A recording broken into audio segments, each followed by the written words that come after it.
วันงานได้คุณงามความดีในอานิสงส์ของการบูรณะปิดทองพระประธานวิหาร3 องค์โดยทั่วหน้ากัน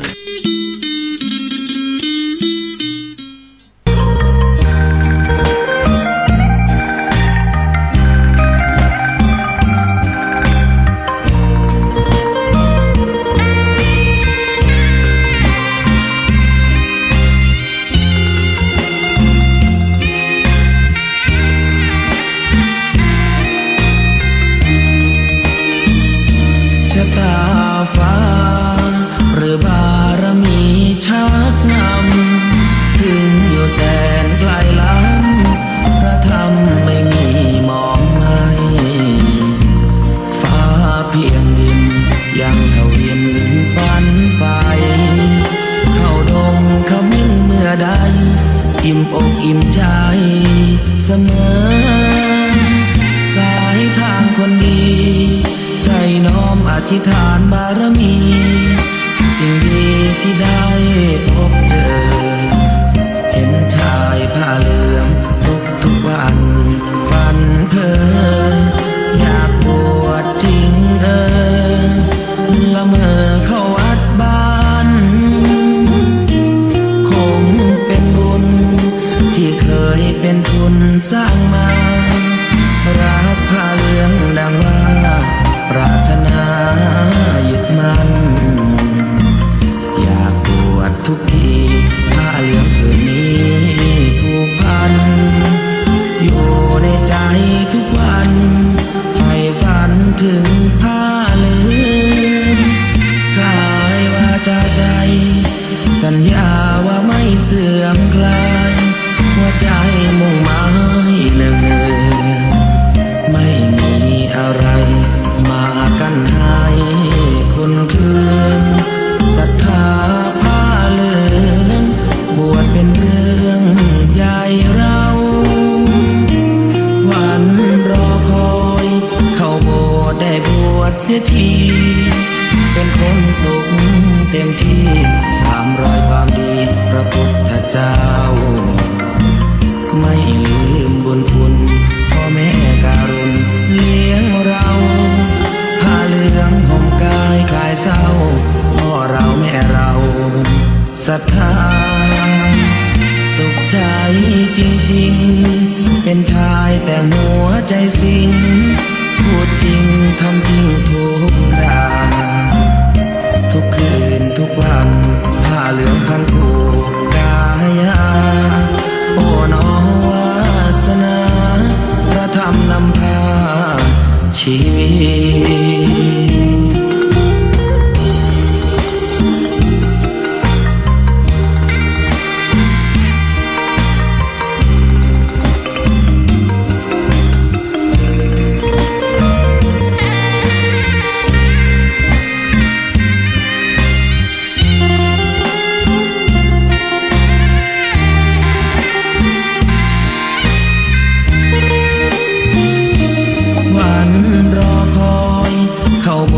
ได้บวชเสียที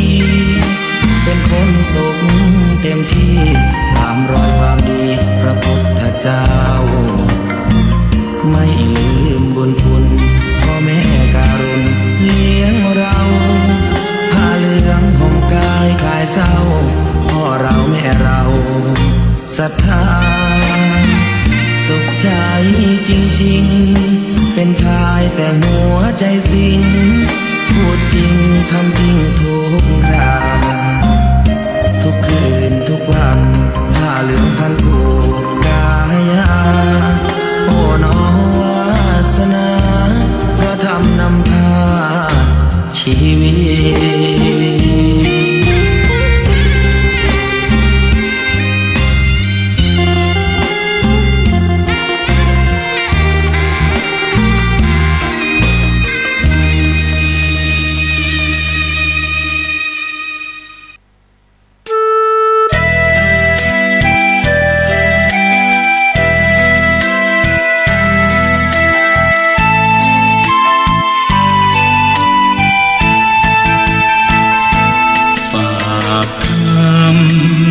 ดึกกับสา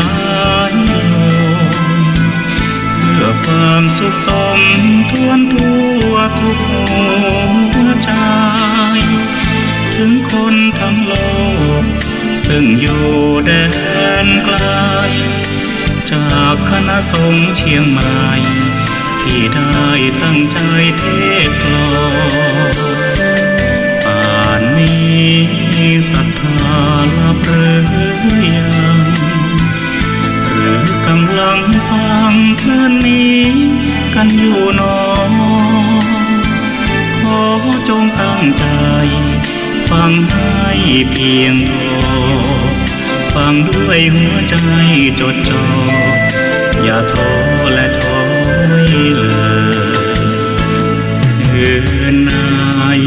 ถ้ามีเวลาว่างจดหมายมาบ้างอย่าทำเงียบเฉยหรือโทรศัพท์เข้ามาติชมเชยถามปัญหาเถิดเอ่ยจะเฉลยให้สุนทรฝากทำนี้มาช่วยย้ำเตือนอย่าลืมอย่าเลือนน้ำคำที่พร่ำสอนสังคมวุ่นวายสุดแสนอาวรณ์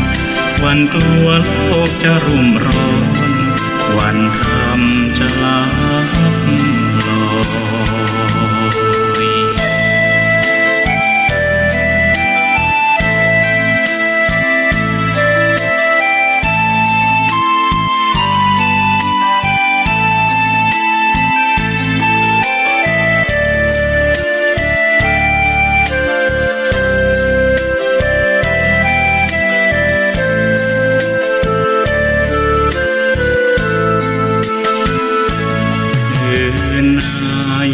ถ้ามีเวลาว่า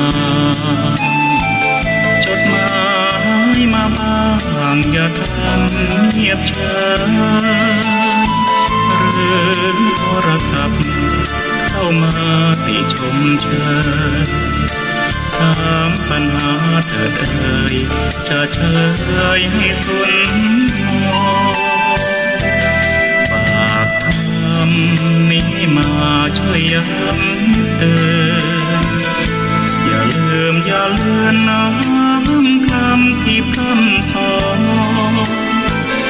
สังคมวุ่นวายสุดแสนอาวรณ์วันกลัวโลกจะรุ่มร้อนวันธรรมจะลับลอย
เป็นเมืองในฝันเหมือนดังถ้วยเทพบันดาล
ขอถวายความนอบน้อมแด่องค์สมเด็จพระสัมมาสัมพุทธเจ้าพร้อมด้วยพระธรรมและพระสงฆ์ขอถวายความเคารพพระมหาเถรานุเถระเจ้าคณะพระสังฆาธิการทุกรูปทุกองค์ และก็ขอเจริญพรศรัทธาสาธุชนญาติโยมก็ขอต้อนรับเข้าสู่รายการเดอะเฮียนออกอากาศเป็นประจำทุกค่ำคืนวันจันทร์ถึงวันศุกร์เวลา5 ทุ่มถึงตีหนึ่งนะวันพฤหัสค่ำคืนวันพฤหัสศุกร์ก็เป็นหน้าที่ของดีเจพระนุกนิกและก็ดีเจคุณนวลละออใจเย็นพร้อมผู้ช่วยของเขาคุณสุรินทร์เกิดแย้มไม่ได้ช่วยอะไรใช่ไหมไม่ได้ช่วย แต่มาด้วยกันมาเป็นเพื่อนกัน ก็ถือว่าเป็นผู้ช่วยนั่งขั้นไว้ช่วยนั่งขั้นไว้ไม่ให้เกิดเขารังเกียจละออความรังเกียจนะ เอาล่ะวันนี้ก็พบกันในค่ำคืนของวันพฤหัสบดีที่3กันยายนนะพระพุทธศักราช2563ก็ผ่านเดือนสิงหาคมกันไปแล้วกับเดือนสิงหาคมที่เราคิดว่าน่าจะอะไรผ่านไปด้วยดีแต่มันก็ผ่านไปด้วยดีนะเดือนสิงหาก็ผ่านไปด้วยดีทีนี้ก็เป็นเดือนกันยาสำหรับวันนี้ก็มีเขาเรียกว่าวันนี้ในอดีตเมื่อวานก็เป็นวันอะไรเขาเรียกอะไรวันเปตพี12 เป่งซึ่ง12 เป่งเพื่อก็จะยมมาบาลจ่ายมผีบาลเพื่อก็จะปล่อยผีปล่อยเพศปล่อยผีปล่อยเพศออกมาฮับของกินของตาลคนที่เป็นลูกก็จะปิกไปหาพ่อแม่คนที่เป็นพ่อแม่ก็จะปิกไปหาลูกไปยืนอยู่ตามหน้าวิหารพ่องขั้นใดนาคพ่องไปยืนตามศาลาตามเสามอบส่องว่าลูกหลานจะมาตานฮือก็หรือว่าไปอยู่เป็นทำเป็นน่ากลัวต่างๆเป็นเปรตเป็นอะไรอย่างน่ากลัวที่จริงเขาไม่ใช่ทำน่ากลัวนะคือมาเรียกร้องคือมันเป็นวันที่เขามาเตือนเขาปล่อยไงปล่อยวิญญาณออกมาหาญาติพี่น้องมันเป็นวันศาสตร์จีนด้วยนั่นแล้วก็เป็นวันอีสานเขาก็มีวันของเขาภาคใต้ก็มีวันของเขาก็คือมันเป็นวัฒนธรรมร่วมเลยว่ามันเป็นฮาโลวีนของเราวันปล่อยผีคืนปล่อยผีนะ12 เป่ง12นี่เรานับการเป็นเขาเรียกว่านับการเป็นอันนั้นนะของคนเมือง12ถ้าภาคกลางเขา10 เดือน 10บุญเดือน 10ทีนี้เขาก็จะปล่อยมา3 วันบางคนแต่ว่าคนหลายคนนักยังมาตันเตื้อวันนี้ก็ได้อยู่แล้วก็วันพูกวันสุดท้ายละแต่ถ้าวันพูกเนี่ยเปิ้ลก็จะเอาปีกแล้วเนอะที่เปิ้ลปล่อยมาเนี่ยเปิ้ลก็จะเอาปีกหมดละใครที่ยังไม่ได้ทำเตื้อก็ผีที่ไม่ได้ของกินของตาลก็จะสาบแช่งอุตส่าห์ปีไหนมาปล่อยมาครั้งหนึ่งกล้ารู้ยังมาตาลเตื้อลำล่องวิญญาณแม่ก็จะไปอยู่ให้รอเอาแต่ลูกนี่แหละก็คือคนที่เป็นพ่อแม่ก็จะกลับไปหาลูกคนที่เป็นปู่ย่าตายายก็จะไปหาหลานคนที่เป็นหลานก็จะกลับไปหาปู่ย่าตายายลุงป้าน้าอาเพื่อจะไปขอของกินของตาลนะบางคนก็12 เป็นมันคนมันนักมันถ้าอย่าบ่ได้มันนักกับเข้ากับปากกองคลึบครับอันนั้นมันเป็นเรื่องของทุกเจ้าใช่ไหมโยมมีหน้าที่มาตาคือตุ๊เจ้าเพื่อนอย่างก่อนเรื่องของเพื่อนจะเหลืออย่างไรกับเรื่องของเพื่อนคือมาตานี่คือเขาไม่ได้ว่าตุ๊เจ้าจะเหลือไงกับจ้าบางคนคิดว่าคือตายคนตายไม่คือบางคนคิดว่าตุ๊เจ้าไม่ได้กินไงไม่ได้ฉันเพราะว่ามันนักไงคือเขารับอานิสงส์เราก็ถ้ากลัวอย่างนั้นก็วันนี้ก็ได้อยู่อันขอต้องตามแต่วันพุธไปเอาไปกันเนอะถ้าวันพุธนี่รอมา3 วันแล้วอะท่านพูดมามีก็คือมีแล้วไงจบพวกนี้เขายังมาทำได้อยู่3 วันใช่ป่ะเพื่อจะเอาปิกละแต่ถ้าทำเมื่อวานนี้วันแรกไงขึ้นมาปุ๊บได้ปั๊บก็แฮปปี้ดีใจผีต่างๆก็อวยพรขอให้อยู่ดีมีสุขเนอะขอให้หิมากาขึ้นเนอะขอให้ร่ำให้รวยขอให้มีอายุยืน100 สาวเนอะอีพวกที่ได้แล้วก็กลับไปละเมื่อวานนี้กลับไปละได้แล้วไงอันนี้ก็จะรออยู่ตามหน้าวิหารแบบนี้นะอยู่ตามหน้าวิหารพ่องทำบางคนก็ไปเข้าฝันก็มีไปยืนอยู่ตาม4 แยก 2 แยก 3 แยกก็มี เพื่อจะรอของกินของตาลนี่นะบางคนก็ไปตาลนอกวัดไงมีความเชื่ออยู่ถ้าตายโหงต้องไปตาลนอกวัดแหมอะไรอย่างเงี้ยยืนเกาะกำแพงวัดอยู่กันตอนนี้นะ อืม รอวันที่2นะวันนี้มามีเนาะวันผูก วันพุธ เดทไลน์ พวกแหมวันเน เด อะ ทไลน์แหมละ พวกแหมวันเนอะ ผูกแหมวันสุดท้ายเนาะก็เล่าสู่กันฟังไม่เชื่อก็ได้ไม่ได้ว่าอะไร แล้วแต่ แล้วแต่เราไม่ใช่ว่าบังคับมือใครมาเชื่อนะและสำหรับวันนี้ก็เป็นวันลำลึกถึงคุณจรัญโนเพชรนะซึ่งเป็นเขาเรียกว่าราชาโฟกซองคำเมืองคำว่าโฟกซองคำเมืองเนี่ยไม่เคยมีมาก่อน จนไอ้จรัญได้มาเป็นคนบุกเบิกโฟกซองก็คือเพลงที่เล่นโดยกีตาร์ ใช่ โฟกซอง ตัวเดียว แต่ว่าโฟกซองสมัยนั้นเนี่ยมันจะเป็นเพลงเขาเรียกว่าเพลงฝรั่ง อืม เป็นเพลงของอย่างเช่นอะไรอะไรนะกาฟิงเกลหรืออะไรอย่างเงี้ยเขาเรียกว่าเพลงบัลลาดของฝรั่งก็คือเพลงเล่าเรื่องเหมือนจรัญนั่นแหละ อ่า แล้วอาจารย์เปิ้ลก็เลย มาแปลงซะ เอาเป็นฮ้องกำเมือง อืม ฮ้องกำเมือง แล้วก็โด่งดังเลยนะ แล้วก็แต่ว่าตอนนั้นคนก็ไม่ชอบ เพราะว่าไอ้จรัญออกเทปครั้งแรกเมื่อปี 2500 ประมาณ 27 นะ แล้วก็คือสมัยนั้นน่ะเพลงซออะไรก็ยังมีอยู่ เพลงซอเพลงอะไรอย่างก็คือ วัฒนธรรมเดิมๆยังมีอยู่พอไอ้จรัญเข้ามาแล้วก็เอามาแต่งใหม่ มาเรียบเรียงใหม่ arrange ใหม่ แล้วก็มา featuring กับสุนทรีเวชานนท์นี่ ถ้าสมัยนั้นเขาไม่มีนะคำว่า featuring นี่นะ ไม่มีค่ะ หรือว่าบางเพลงอาจารย์ก็เอามา cover คือเอามาร้องใหม่นะอย่างเช่นเพลงสาวมอเตอร์ไซค์ไม่ใช่เพลงของอาจารย์นะเป็นเพลงที่มีมาก่อนแล้วเพลงผักกาดจอเป็นเพลงที่มีมาก่อนแล้ว เพลงคนสึงตึงมีมาก่อนแล้วกินยาหมูตุ้ยแต่ว่าเปิ้ลบอกไอ้ว่ามีวิตามินขอน้องช่วยเติมให้ไอ้เต็มบะเหมือนอยู่สลากกู้กับแผ่นดินเหมือนน้ำพริกอ่องกู้ผักกระถิน เหมือนน้องยุบ กู้กับถั่วอ้าย ก็คือเป็นเพลงที่มีอยู่แล้ว ได้ แล้วก็เอามาอัดใหม่ แล้วหลังจากนั้นอาจารย์ก็เขาเรียกว่าเอามาอะไรบางเพลงก็แต่งขึ้นมาอย่างเพลงปี้สาวครับนี่เป็นเพลงที่อาจารย์แต่งตั้งแต่เป็นเด็กเรียนปวสที่เทคโนตีนดอยเนี่ย ไปแอบชอบรุ่นพี่ ไปแอบชอบรุ่นพี่ อืม แล้วเพลงปี้สาวครับนี่นะก็โด่งดังตั้งแต่นั้น คือเพลงไอ้จรัญเนี่ยนะเอามา cover ใหม่ก็จริงอยู่ แต่ดังทุกเพลง บางคนที่ไม่เคยรู้จักว่ามันมีมาก่อนแล้วเนี่ยเขาไม่รู้นะว่ามันมีอย่างละออเพิ่งรู้เงี้ย อืม คือเราก็คิดว่าคือเราได้ยินจากคุณจรัญไงคนอื่นเราไม่เคยได้ ฉัน ยิน ว่าเธอควรจะได้ยินตั้งแต่ออริจินอลนะ ไม่ได้ยิ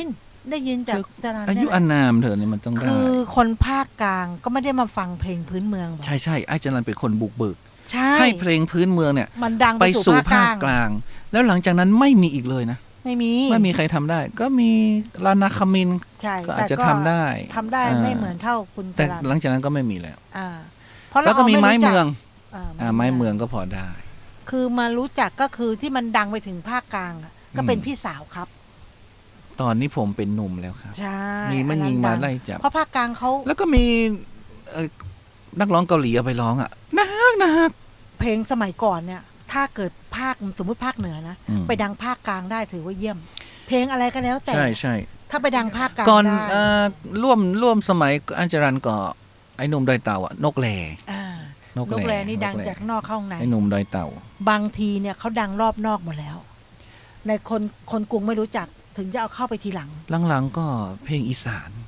ตอนเนี้ย เพลงอี ช่วง สาน เนี้ย เพลงอี อี สา สาน นเยอะมาก เพลงใต้ก็มาบ้าง แล้วเราร้องตามไม่เป็น เพลงอีสานเพลงลาวยังมาเลยเนาะ นั่นน่ะ เพลงหน่อไม้อะไร น่ะ เพลงหน่อไม้อะ ร้องไม่ได้อะ เขาชื่อเพลงใส่ใจได้แต่มอง แต่เราจำได้กับหน่อไม้ไง แล้วก็ทำให้เกิดอะไรต่างๆ ความเปลี่ยนแปลงในด้านการวัฒนธรรม หรือบางงานจะต้องเพลงอาจารย์ต้องเปิด ใช่ หรือว่าบางเพลงที่ cover มากที่สุดของจรัญมโนเพชรคือเพลงรางวัลแด่คนช่างฝัน ช่างฝัน มีการ cover ไปแล้วมากกว่า30เวอร์ชัน ปาดดอก แล้วเคยเอาไปเป็นเพลงประกอบโฆษณาโคกด้วย เป็นเพลงที่ง่ายๆแต่กินใจ แล้วก็ฟังได้ตลอด all time อย่างเงี้ยนะ แล้วก็แต่ว่าไอ้จรัญก็มาเสียชีวิต สิ่งสำคัญคือไอ้จรัญไม่เคยเรียนดนตรีที่ไหนอะจบปวสบัญชี แล้วก็ไปทำงานไล่อ้อยบ้างไปเติมปั๊มน้ำมันแล้วก็ไปสอบเป็นบัญชีธกสได้ แต่ทีนี้ทำงานไป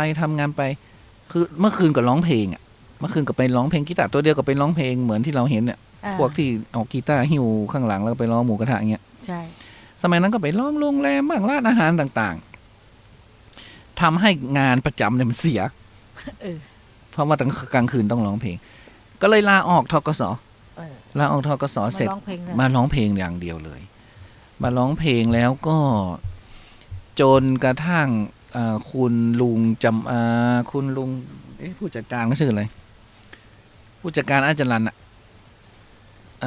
เดี๋ยวนะใครทำวิจารณ์นิพนธ์เนี่ย ผู้จัดการลุงจรัญชื่ออะไรวะนั่นแหละไม่ใช่ทำไมถ้าปล่อยผ่านไปก่อนผ่านไปนะจนเขาจนได้ลุงเนี่ยได้ไปงานวันเกิดของเพื่อนแล้วก็ในงานวันเกิดไอ้จรัญกำลังดีดกีตาร์ร้องเพลงน้อยใจยาดวงดอกไม้เบ่งบานสนอนหมู่พมรแม่พึ่งสอดใสดอกพิกุลก็คือดอกแก้วเนี่ยแล้วก็คนในงานอ่ะก็ลุกขึ้นลำเพลงน้อยใจยาด้วยการร้องใหม่ของกีตาร์กับอาจารย์เนี่ยเสร็จแล้วก็เลยคุณคนเนี้ยลุงมานิดอัชวงศ์ลุงมานิดอัชวงศ์เป็นผู้จัดการคนเดียวของไอ้จรัญมโนเพชรพอเห็นโอ้คนนี้แบบสามารถร้องเพลงซอแล้วก็ให้คนในงานมีบรรยากาศร่วมแล้วก็ลุกขึ้นรำได้อะมันแบบอัศจรรย์เปิ้ลอัศจรรย์มากก็เลยติดต่อว่าไอ้น้อยอยากออกเทปไหมคือเมื่อก่อนเนี่ยที่ท่าแพบรรณาคารเนี่ยเปิ้ลสามารถราบเพลงออกด้วยตัวเองขายกันค่ายเล็กๆไม่ต้องไปเดินมันไม่ต้องค่ายใหญ่ขายค่ายเล็กๆก็คือขายเองไงดาบเองขายเองดาบเองขายเองโหขายแทบไม่ทันเทปม้วนแรกอัลบั้มชุดแรกขายแทบไม่ทันดาบกันทั้งวันทั้งคืนเขาบอกอย่างงี้มีแต่คนมาถามถ้าดาบก็คืออัดแล้วอัดอีกอัดแล้วอัดอีกใช่ดาบเทปแล้วคนดาบเทปคือใครรู้ไหมสุนทรีเวชนนท์ตอนนั้นยังไม่ได้เป็นนักร้องทีนี้เขาจะต้องร้องมีผู้หญิงด้วยเหลียวไปเหลียวมาเอาคนกันเองไม่รู้จังเอามาร้องเพลงพอหรอ สุนทรีก็ร้องได้เนี่ยคนมันจะเป็นนักร้องนะสมัยก่อนมันตึงเป็นมันตึงได้เป็นสมัยนี้โอ้ไปประกวดบางคนยังไม่ดังเลยสมัยก่อนเนี่ยไปร้องตามได้ตามนาดังดังคือคนจะเป็นนักร้องสมัยก่อนคือยังไงก็เป็นดวงเขาจะได้เป็นมันก็ได้เป็นไม่ต้องดิ้นรนอ่ะสมัยนี้ต้องดิ้นรนนะต้องไปไมค์ปลดหนี้นะต้องไปเดอะวงให้ไปอะไรอย่างนี้นะต้องไปร้องเพลงนี่รายการร้องเพลงเยอะมากแล้วก็หลังๆไอ้จรัญพอจบบัญชีเสร็จก็ไปอะไรไปเรียนต่อรามคำแหงก็ไม่ได้เรียนดนตรีนะไปเรียนนิติศาสตร์ด้านกฎหมายก็จบปริญญาตรีแล้วก็ก่อนเสียชีวิตเนี่ยอาจารย์ได้รับเชิญจากรัฐบาลให้เป็นที่ปรึกษางานด้านวัฒนธรรมซึ่งอาจารย์ได้ตอบตกลงไปแล้วว่ายินดีแต่ยังไม่ทันประชุมเริ่มงานวันที่1 กันยาอาจารย์ปิกมาละปูนเพื่อจะต้องเตรียมคอนเสิร์ตนะและอาจารย์เป็นคนที่ทำงานแล้วก็ตั้งใจทำงานไม่หลับไม่นอนไม่หลับไม่นอนเสร็จแล้วก็จนล่วงเลยมาวันที่2คืนวันที่2ไงจริงๆตายตอนตี 3ของคืนวันที่2แต่เขานับเป็นวันที่3ไง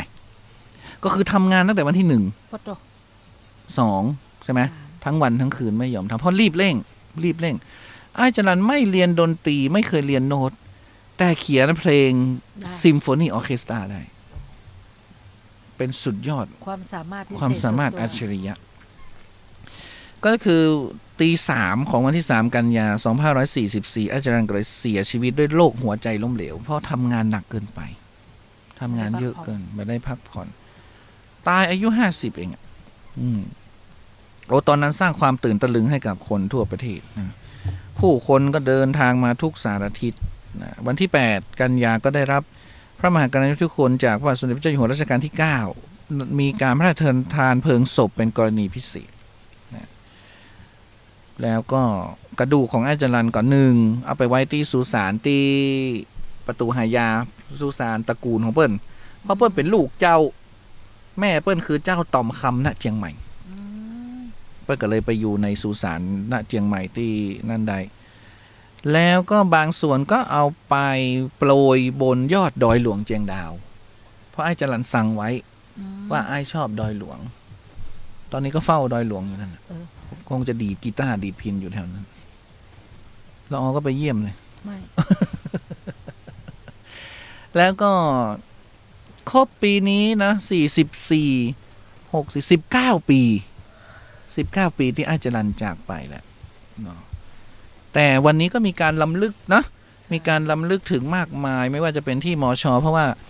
ที่มช.เนี่ยเขาจะมีการทำอย่างวันนี้คณะวิจิตรศิลป์มหาวิทยาลัยเชียงใหม่ร่วมกับโครงการจรัญล้ำลึกนะ6,935 วันจรัญลานะที่หอศิลปวัฒนธรรมมหาวิทยาลัยเชียงใหม่ก็มีการจัดคือหารายได้เพื่อจะจัดสร้างอนุสาวรีย์จรัญโนเพชรขึ้นนะเพื่อนก็จะมีบัญชีอย่างใครก็ไปบริจาคได้นะอันนี้ก็เป็นเรื่องของไอ้จรัญจำต้องทนปั่นรถถีบจะไปชี้นี่น้องคนงามพอไปถึงไอ้กับฟังเอิ้นทาเพลงเนี่ยแต่งขึ้นในช่วงที่มอเตอร์ไซค์กำลังเข้ามาสาวมอเตอร์ไซค์นี่นะฮือน้องแกนขวัญตายจังมันสาวมอเตอร์ไซค์สมัยก่อนคนขี่รถถีบกันโดยทั่วไปแล้วพอใครมีรถเครื่องก็จะมาบึนอวดสาวอย่างเงี้ยวันนี้ก็เป็นวันสำคัญอีกวันหนึ่งก็คือเป็นวันเกิดของโดเรมอนเขาที่แล้วก็เกิดไปแล้วไม่ใช่เหรอนั่นวันเกิดโดบิตะอ๋อเหรอโดเรมอนเนี่ยในเรื่องเนี่ยเขาเป็นแมวหุ่นยนต์นะเป็นแมวหุ่นยนต์มาจากโลกอนาคตคือในการ์ตูนเนี่ยเขาเกิดวันที่3กันยา2655เขามาจากโลกอนาคตไงเพราะนั้นเขาก็เกิดก่อนทีนี้เราก็เลยแฮปปี้เบิร์ธเดย์ย้อนหลังล่วงหน้าไปก่อนเพราะเขายังไม่เกิดไงเขาเกิด2655อีก92 ปีอ่ะเขาจะเกิดเราจะอยู่ถึงไหมฮะเกิด3 รอบแล้วไหม อีก92 ปีนะเธอต้องเกิด3 รอบแล้วล่ะโดเรมอนนี่อยากได้อะไรก็ล้วงเอาไงกระเป๋าวิเศษและคอปเตอร์ไม้ไผ่ใช่อยู่บนหัวมันเป็นอะไรที่มันทุกยุคทุกสมัยจะต้องดูโดเรมอนมันก็จะมีเด็กเป๋อก็คือโนบิตะก็มีผู้หญิงคนหนึ่งทั้งเรื่องมีผู้หญิงละมีคนเดียวนะเด็กผู้หญิงแล้วก็มีคุณครูมีพ่อแม่มีใจแอนเกเรซูนิโอรวยมีของเล่นเยอะมันสะท้อนคนไทยก็เป็นอย่างนั้นไงมันไม่ครบนะมีทั้งเด็กเกเรใช่ไหม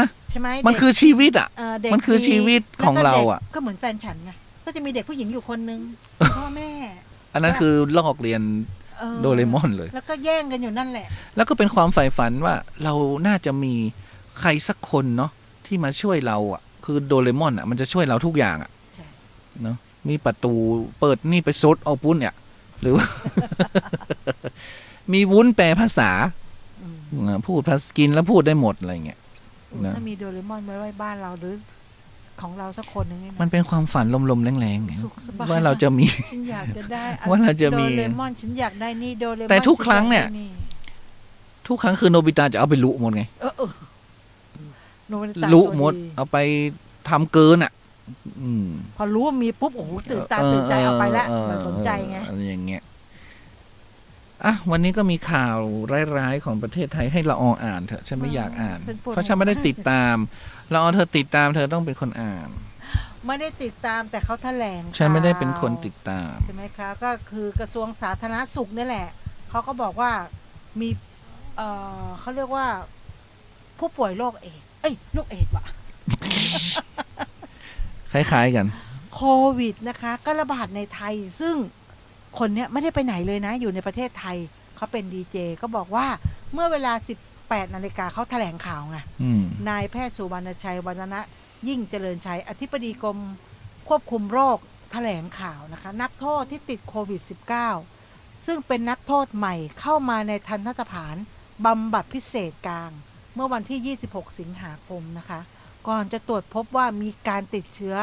นะคะโควิด -19 เมื่อวันที่ 2 กันยายนที่ผ่านมาเขาก็เลยตรวจโดยการเอาที่วัดเข้าทางโพรงจมูกอะแต่ออยเคยโดนมาแล้ว ว้าย เจ็บ ว้าย แล้วเขาบอกว่าพอตรวจออกมาเนี่ยนะมันเป็นนะเขาก็เลยรับทราบก็เลยรายงานว่ามีผู้ต้องขังติดเชื้อโควิดเมื่อวันที่ 19 ที่ผ่านมาเนี่ยซึ่งการตรวจที่เกิดขึ้นประจำในเรือนจำเนี่ยรายนี้อยู่ระหว่าง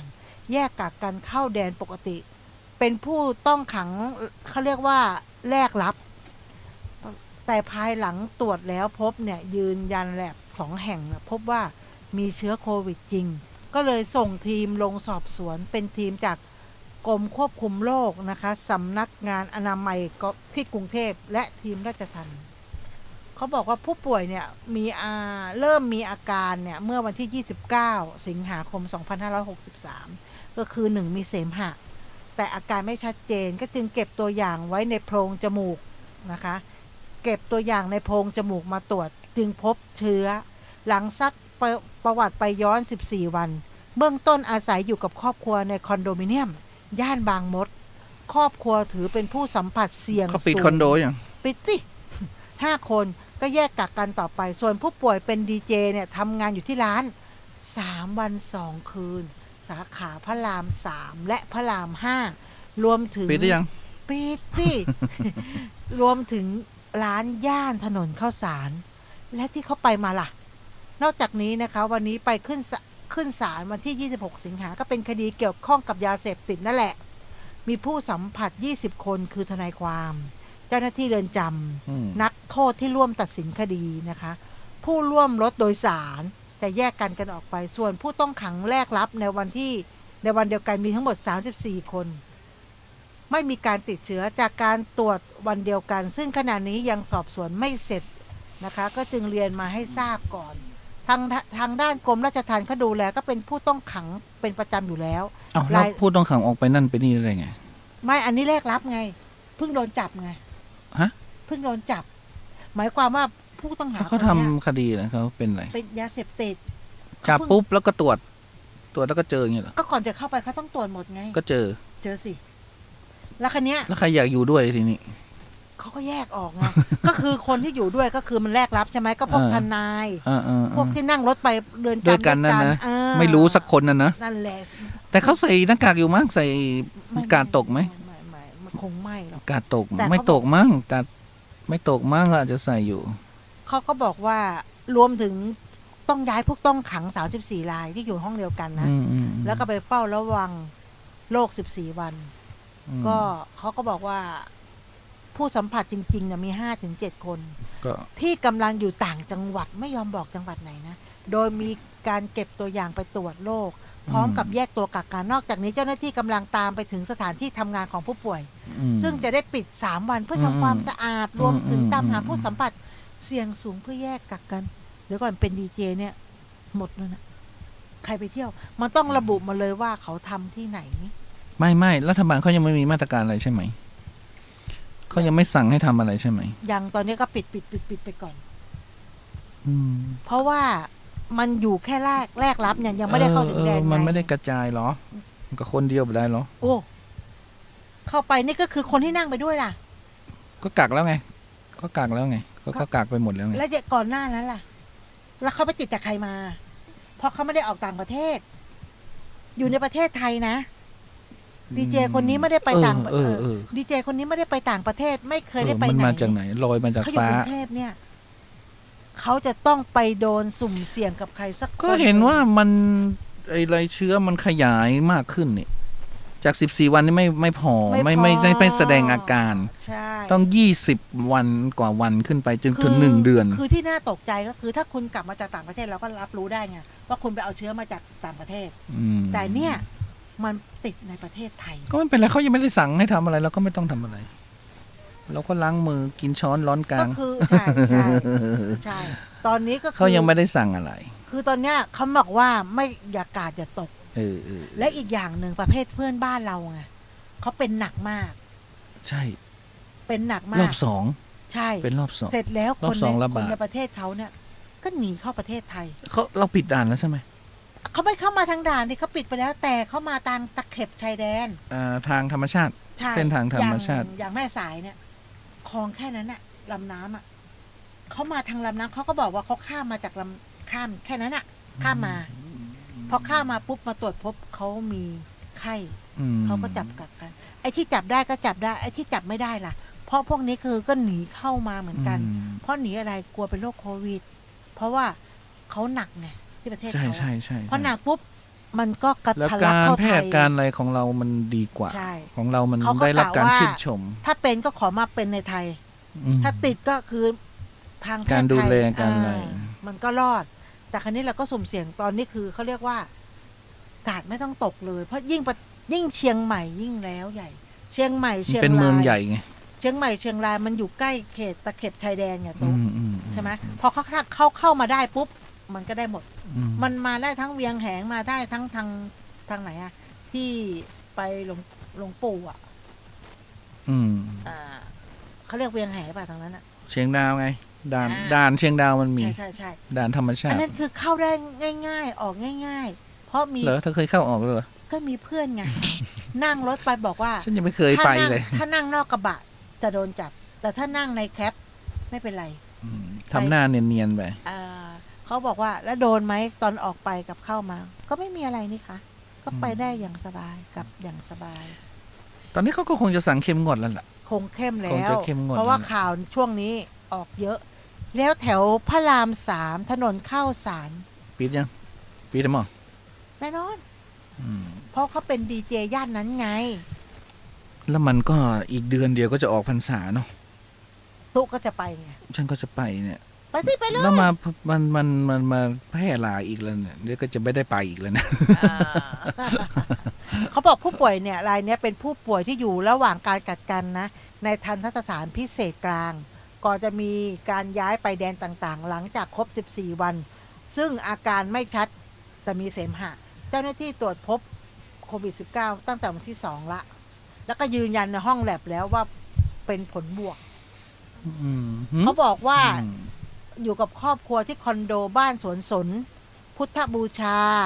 บางมดกับครอบครัว 5 คน ซึ่งเข้าข่ายเป็นผู้สัมผัสเสี่ยงสูง 5 คน ก็ดีนะเขาไม่ปิดบางข้อมูลเนาะเขาก็บอก ได้ หมด เก็บมันต้องบอกหมดไง ถ้าไม่บอกหมดก็จะโดนปรับใช่ไหม ใช่ เขาก็ต้องเค้นเอาให้มันได้แหละ เนาะ ใช่ไหมแล้วคราวนี้ก็เก็บตัวอย่างไปตรวจโรคพร้อมทำการแยกออกไปเนาะนอกจากนี้ยังมีผู้ที่สัมผัสเสี่ยงอีก2 คนซึ่งเป็นญาติขณะนี้อยู่ระหว่างการเดินทางไปต่างจังหวัด ไปในจังหวัดในเขตปริมณฑลคาดว่าพวกนี้สามารถติดต่อได้ปริมณฑลนนทบุรีสมุทรปราการ คือเขาไม่ได้ไปจับนะเขาจะไปดูแล คือคุณไม่ต้องหนีนะ เขาจะไปดูแล คือเรารู้เรายิ่งต้องยิ่งเข้าหาเขานะ แต่เรากลัวไปเอง มันต้อง กลัวความยุ่งยากไง ใช่ ต้องวัดไข่ทุกวัน แล้ว ต้อง จ อะไร ริงๆเนี่ยเขาดูแลเราดีเลยล่ะ อืม เขาแทบจะประคบประหงมคุณไม่ต้องไปทำอะไรคุณอยู่เฉยๆเลยนะ อืม นะคะเขาบอกว่าผู้ป่วยทำอาชีพเป็นดีเจเนี่ย ก็3 วัน 2 คืนอยู่ในสาขาพระราม 3 และพระราม ต้องไป 5 ทำอาชีพที่มันเปิดอะทำงานในสถานที่เปิดไง เดี๋ยว เหมือนไอ้ ร้านเราปิดอีก นักมวยอะ เพจปิดอีก เขาบอกว่าถ้าคนในร้านสวมแมสไม่ได้สัมผัสกับผู้ป่วย ก็ไม่ถือว่าเป็นผู้สัมผัสเสี่ยงสูง นอกจากนี้ ก็ตรวจ ผู้ขัง แปรปา ถามหน่อยตู้เข้าไปในผับคุณจะปิดปากร้องเพลงเหรอ คุณจะปิดปากกินเหล้าเหรอ ไม่มีทาง ก็จีบแล้วก็ปิดเหมือนเดิม เหรอ ไม่เห็นมีใครทำแล้วเปิดหน้ากันไปหด ไม่แต่เขานั่งห่างไง ไม่ห่างเลยค่ะ social distance โอ้โหทำไว้ว่าโดยเจ้าที่จะเข้าไปก็ได้ดูแค่ เราไปทำบุญกันดีกว่า เอาโต๊ะมาตั้ง เอามาตั้งห่างนะพระเขาเอามาตั้งเอาเว้นระยะห่างกันนะเดี๋ยว ทานหมดแล้ว พอโต๊ะไปปุ๊บพวกอย่างดังเนี่ยทั้งหลายนี่ลากเก้าอี้มาจุดติดกันเลย อืม แล้วก็สุมหัวคุยกัน อืม แล้วก็กินข้าวด้วยกันมีอย่างหา ก็คือมันไม่มีมาเป็นเดือนแล้ว101 วันนะ ก็3 เดือนไม่มีนะ แล้ว ก็คน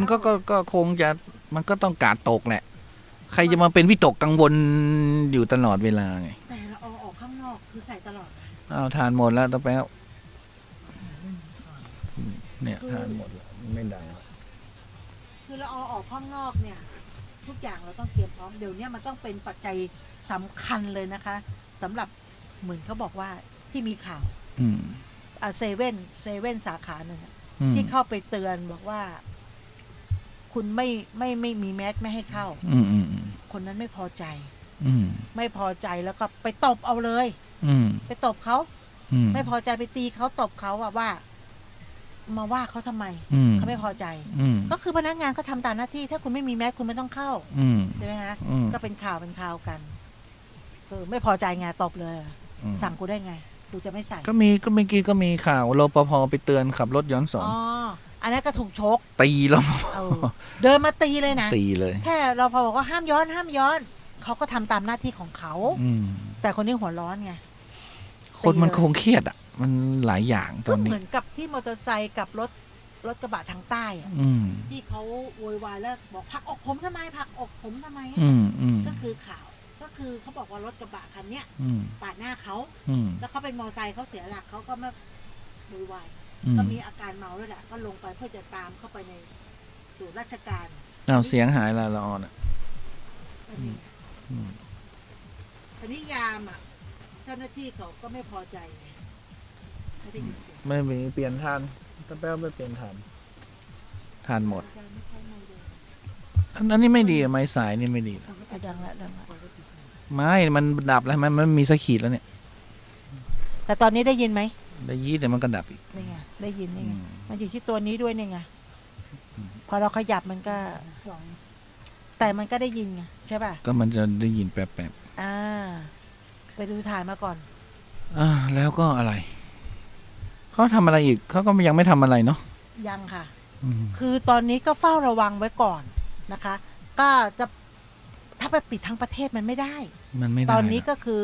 ปิดเฉพาะคอนโดเนาะ เพราะว่าการจัดการอะไรต่างๆ ก็ ใช่ ก็ดีอ่ะ แล้วก็ คือไม่ต้องตีขุมไปจนหมด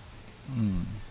ยังไงเราก็ต้องดูแลตัวเองอะทุกคน อืม ก็คือต้องช่วย เนี่ ตัวย เองดูแลตัวเอง ดับไปแล้วอืมวันนี้ก็มีข่าวสิ้น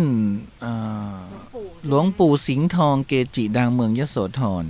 สิริอายุรวม 95 ปีนะก็เพจศิษยานุศิษย์หลวงปู่สิงห์ทองประภากะโร ได้โพสต์รูปภาพพร้อมข้อความต้นโพใหญ่ล้มแล้วหนอ กราบน้อมส่งหลวงปู่สู่แดนพระนิพพาน กราบลาหลวงปู่ตลอดอนันตกาล3 กันยายน 2563 เวลา 18:38 นาที จากรายงานทราบว่าหลวงปู่สิงห์ทองประภากโรเกจิชื่อดังแห่งจังหวัดยโสธรไม่เคยไปยโสธรได้ละสังขารอย่างสงบแล้วที่โรงพยาบาลศรีนครินทร์จังหวัดขอนแก่นเวลา 18:02 นาทีวันที่ 3 กันยายน 2563 ที่ผ่านมาสิริอายุ 95 ปี 6 เดือน 18 วัน 70 พรรษาก็พระอาจารย์เปลี่ยนฐาน โดยหลวงปู่สิงห์ทองประภากโรเป็นพระสายวัดป่าเดินธุดงค์กรรมฐานศิษย์หลวงปู่ดีฉันโน ซึ่งหลวงปู่ดีเป็นศิษย์หลวงปู่มั่นภูริทัตโต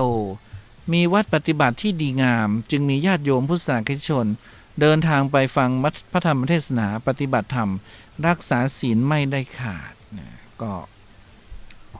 ช่วงนี้พระที่ท่านเกจิเนาะเกจิก็จะ เดือน18 วัน 70 วัน ก็จะ ก็จะจากไปช่วงนี้ ช่วงนี้ดาวพฤหัสมันทับดาวเสาร์มันเป็นคู่ศัตรูกันเนาะก็ทำให้ ตั้งแต่ครูบาดวงดีล่ะ ก็เริ่มตั้งแต่นั้นอ่ะ แล้วก็เริ่มมีพระทยอยค่อยๆมรณภาพละสังขารกันไป พฤหัสหรือวันศุกร์ที่แล้วเราเล่าเรื่องนาคาใช่ไหม ใครนะ ที่เราเล่าเรื่องนาคา ภูลังกาเหรอ นาคาถ้ำนาคา ก็ภูลังกาแหละเออ ก็มีแฟนรายการว่า เธอก็ถือพูดเลยก็ได้ เขาบอกว่าอธิบายให้หน่อยเขา ยังไง เขาอยากรู้ว่าประวัติมันเป็นมายังไง ยังไง ใช่ ก็ ไหม อีเลียวไปก็ให้อีเลียวมันละกลับมาเล่าเลย เขาฟังของ อี เรา คุณเลียวอ่ะ เขาฟังของเรา ต้องฟังอีคุณเลียวมันไปไง เออมันยังไม่มา ไปวันที่ 8ยังไม่ได้ไปด้วย ฮะ ยังไม่ได้ไป อู้ตาย ไปวันที่ อู้ตายนึกว่าไปแล้ว 8ยัง ใช่ไหมที่เลียวไปเนี่ยใช่ไหมที่เขาอยากรู้ใช่ไหม เขามีคนไปไงก็เลย อืม ไปกับเขา อืม เขาชวนกันหลายๆคน ทำไมเขาไม่ชวนฉันอ่ะฉัน เขา ก็ ยังไม่ อยากไป ออกพรรษาก่อนค่อยไปฉันจะได้ไปด้วย เดี๋ยววันที่2นี่2 ตุลาก็ออกพรรษาแล้ว ขนาดไอ้ปอยจะมาเชียงใหม่ยังไม่มีรถเลยตู้ นี่เขาหยุด จะไปไง ชดเชยนี่ ตั้งแต่พรุ่งนี้ใช่ไหมตั้งแต่พรุ่งนี้เหรอ ตั้งแต่วันนี้ เอาแล้วเด็กหยุดไหม ไม่ยุดมันเด็กไม่เกี่ยวอะไรกันนะ อ้าว แต่พวก หยุดพรุ่งนี้เด็กไม่ไปเรียน ใช่ไหมฉันจะได้ไม่ต้องไปสอนไง ไม่รู้นะ เออ แต่วันนี้ก็ในมอก็เรียนกันนี่มันเกี่ยว ก็ กับ วันนี้มันยังไม่หยุดไง ใช่ไหมมันหยุดพรุ่งนี้ ตัวรู้เหรอว่าพรุ่งนี้เด็กหยุดอะ ก็มันหยุดราชการมันก็ต้องหยุดสิเธอ ก็หยุดชดเชยอ่ะ ไม่ไปเรียน ตุ๊กก็ยิ้มมาสิ ไม่ก็ ก็อยากรู้ไงว่าจะต้องไปไหม ไม่เขาไม่แจ้งตู้เหรอ เขาไม่แจ้งเพราะว่า ฉันเนี่ย คือจะไปสอนถ้าไม่ว่างติดธุระไม่ไป ก็ไม่เป็นไรไงเด็กมันก็ไม่ได้เรียกร้องอะไร เด็ เนี่ ก ย ก็ชอบอะ ครูไม่ไปสอนอ่ะเธออารมณ์เด็กอ่ะ เราเป็น พระอาจารย์ไม่ไปสอนอ่ะ ดีจังเลยอาจารย์ไม่มา แต่ พระจรย์ เจอหน้าเรานะอุ้ยพระอาจารย์ไม่มาสอนอาทิตย์ที่แล้วอ่ะ คิดถึงแล้วสิ ไม่ใช่ทำไมไม่บอกประมาณไม่บอกก่อนไง จะได้ไปทำอย่างอื่นเด็กก็มีธุระของเขา ถ้าอาจารย์บอกจะได้ไม่ต้องนั่นใช่ไหมอ๋อ ไม่บางทีเราไปที่อื่น เพราะว่าเด็กเดี๋ยวนี้มันสอนมันไม่ได้บ่ายโมงนะเด็กมันเข้าก่อนนะ อะไร เพราะเขาต้องตรวจคัดกรองไงแล้วต้องไปสอนตั้งแต่เที่ยงครึ่งนะเที่ยงครึ่งถึงบ่ายโมงครึ่งบ่ายโมงครึ่งถึงบ่าย2 ครึ่งแล้วก็บ่าย2 ครึ่งถึงบ่าย3 ครึ่งเพราะเขาปรับเวลา แต่ฉันก็ไปนู่นน่ะบ่ายโมง เที่ยงครึ่งยังไม่ทำทันนะ บอกดิ ทำอะไรเลย พระฉันเพลยังไม่เสร็จเลย ไม่ทันทำอะไรเลยเที่ยงครึ่ง ไม่แล้วเขาก็คือตอนเนี้ยอย่างไอ้ปอยเนี่ยจะมาเชียงใหม่ อืม ไม่มี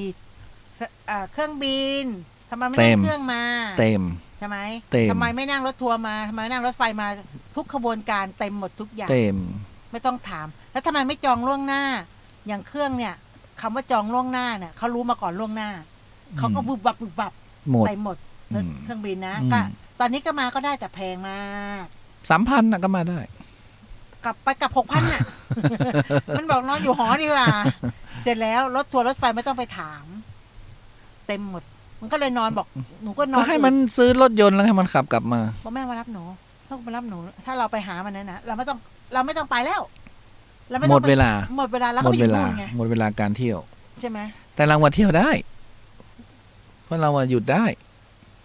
อื ใช่ไหม เถอะ เออ บอกนอนอยู่ห้องนั้นน่ะ ก็บอกให้มันไปกับไอเลียวไงให้มันไปเลย เดี๋ยวไปวันที่8 ก็วันที่8ก็ยังหยุดอยู่รู้ แล้วไปมันไปยาว ก็เขา ไง หยุด7 8 ไหนวันนี้ 9 วันนี้ ไม่ใช่ เขาหยุด วันนี้วันที่ ตั้งแต่วันนี้ 3ใช่ไหมอ๋อ3 เขาอยู่ตั้ง สี่ แต่ ห้าหก อ่า 7อีกวันหนึ่งวันจันทร์ด้วยเหรอ ก็ไม่รู้อะ4ปอยบอกวันนี้เนาะ อืม 4 5 6 7ใช่ 7วันจันทร์นะ6วันอ๋อ 8เลี้ยวไปปอยทำงานแล้วไง อ๋อเราก็ไม่รู้เพราะว่าทุกวันคือวันหยุดของเรา ใช่เราก็ไม่รู้วัน วัน อะไร ทำงานของตู้คือ วันอาทิตย์วันเดียว คือวันที่เขาหยุด คือวันทำงาน คือวันทำงานของ วัน ฉั ทำงานคนอื่นคือวันหยุดของเรา นั่นแหละ คราวนี้เราก็มาเล่าเท้าความว่ามันมีจริงเหรอมันเหมือนจริงเหรอ คุณละออนเดี๋ยวคุณละออน เขาไม่ได้เห็นข่าวไม่ได้ดูคลิปไม่ได้มีโซเชียล ไ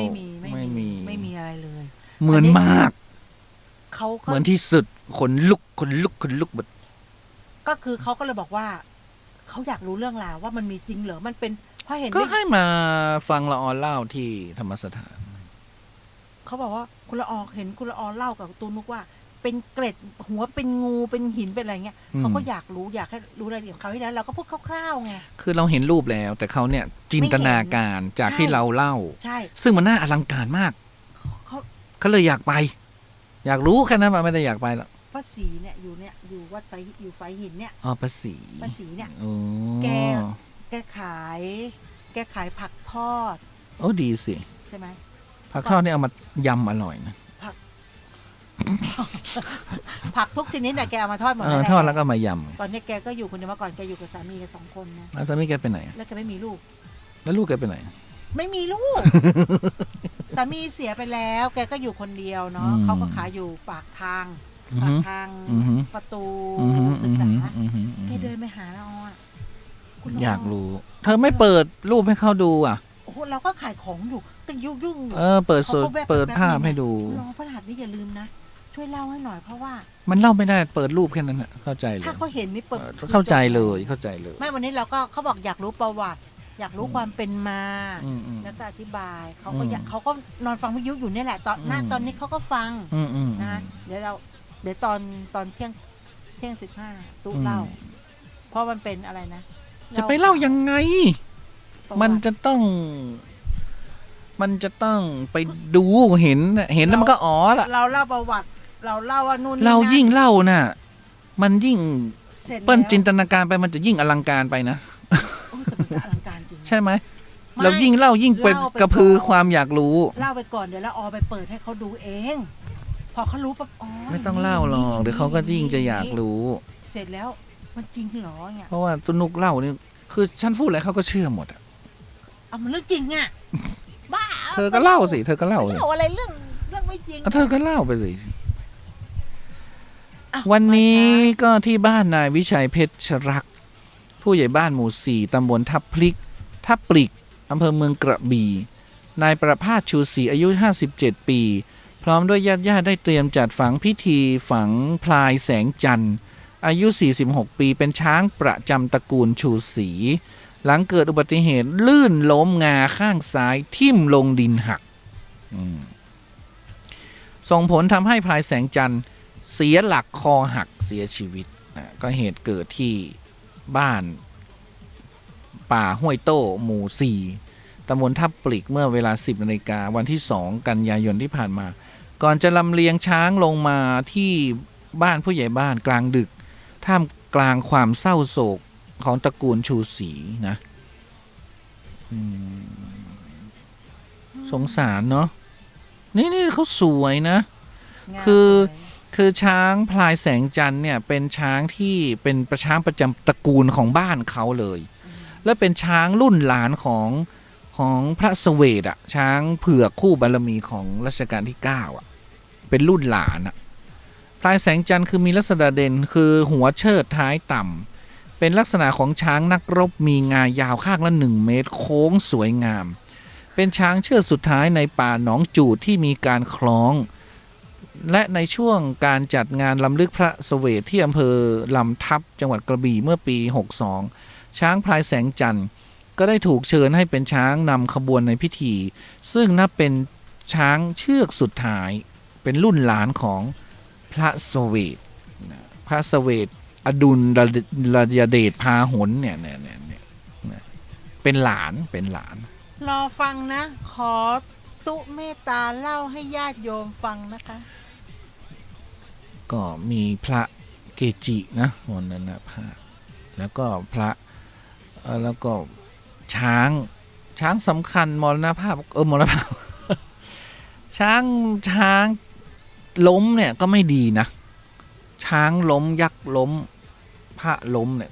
โขนเขาจะไม่แสดงเลย เขาจะไม่แสดง ช้าง เขาถือ นี่ ว่า เป็นสิ่งที่แบบศักดิ์สิทธิ์ มันไม่ดี อ่า เรามาถึงจุดนี้ได้อย่างไรละออ โอ้ ลุงพลเข้าวงการเต็มตัวฟิชเจอริงเตา ละอ ง่อย อดูติดตาม เตา ลุง ง่อย พลแบบตั้งแต่ เธอก็เป็นทาสโฆษณาเหมือนคนอื่นนั่นหรอ FC ลุงพล ลุ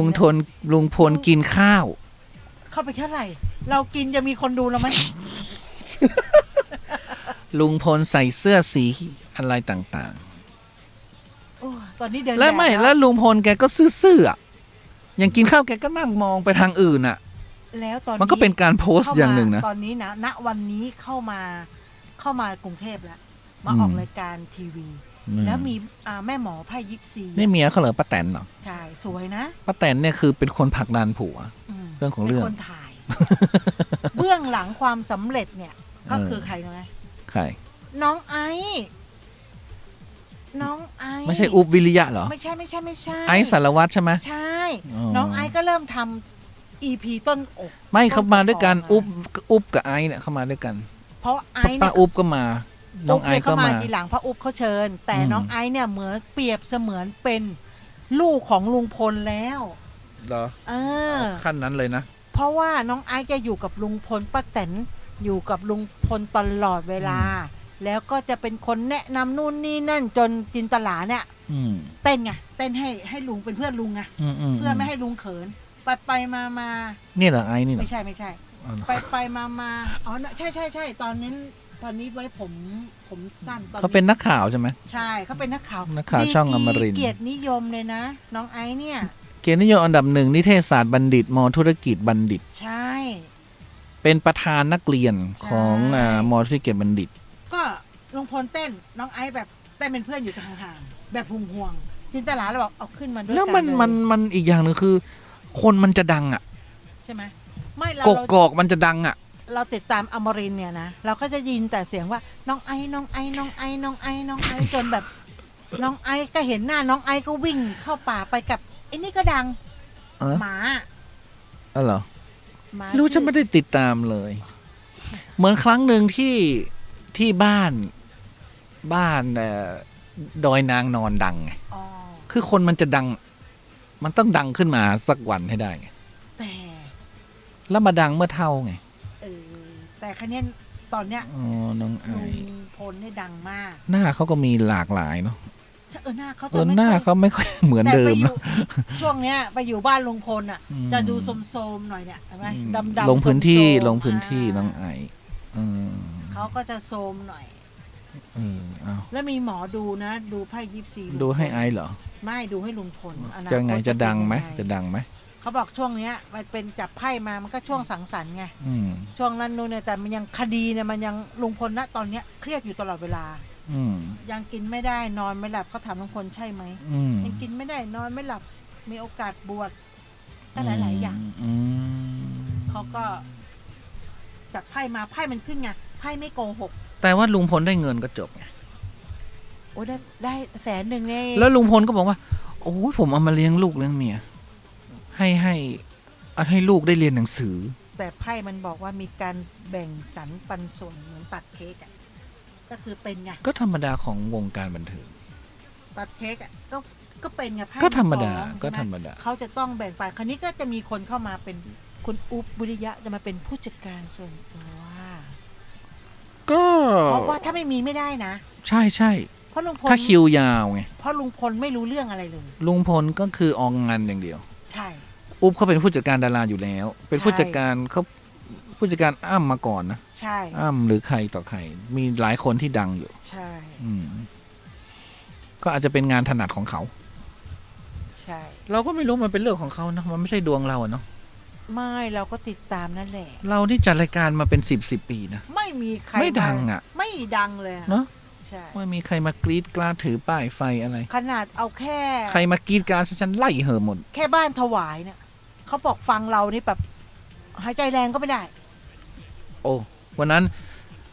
วันพระเนาะไปแล้วก็เปิดวิทยุขึ้นเราฟังเนาะ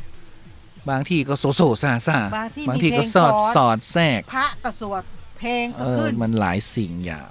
อันนี้แค่นี้เองนะเขาบอกว่าอยู่ที่บ้านถวายเนี่ยกำลังฟังม่วนๆเนี่ยมาแล้ว อืม ไปแล้วหายใจแรงว่าเขาบอกเราบอกเขาว่า ถ้าตั้งตรงไหนเอาไว้ตรงนั้นเขาบอกไว้บนหัวนอนนี่แหละดังดี ไม่หรอก แะ มันถ้ามันไกลมันจึงลำบากอะ เออสมัยก่อนนี่ ติดตานดาวเทียมเลย สมัย แล้วหันมาทางวัดฝายหินนี่ สมัยก่อนไปถึงบ้านอาจารย์เลยนะ โอ้ยถึงลำปางปุ้น ก็นั่นแหละบ้าน ถึงแม่ อาจารย์ สวยปุ้น นั่นแหละและถูกรถเสามาไง ถึงเขื่อนแม่งัดทุกเหรอ อืม เขื่อนแม่งัดยังโทรมาเลย นั่นแหละเดี๋ยวนี้มันไม่มีแบบนั้นแล้วไง ก็เป็นไปตาม new normal เนอะ new normal เขาเรียกว่าช่วงกอบโกยก็ต้องกอบโกย เอ้าเธอมันเลยเที่ยงคืนแล้วนั้นเนี่ย เมาเรื่องลุงเพลิน ลุงพลกันเพลิน มาคุยเรื่อง FC เนี่ยเราเอาเป็น FC ลุงพลไง เหรอแล้ววันนี้ลุงพลทำอะไรบ้างอะ ลุงพลมาออกรายการทีวี และลุงพลกำลังไปซ้อมเดินแบบ อือฮึ แล้วก็ทำอัลบั้มสิ้นเดือนกันยาลุงพลจะลงอัลบั้มในเพลง2 คนกับป้าแตนร้องเพลงชีวิตจริงของเขาชื่อ อ๋อเหรอ นั่น โอ้ อ่ะ ตาย เราไม่ ตาย รู้เรื่อง โอ้ เลยนะ ตายนะตาย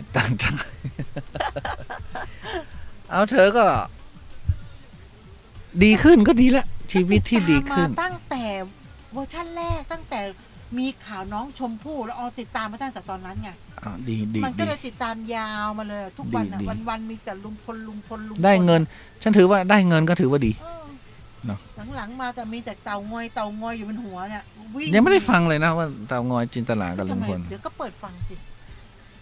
อ่ะไปพักฟังเพลงกันสักครู่หนึ่งแล้วเดี๋ยวกลับมาพบกับ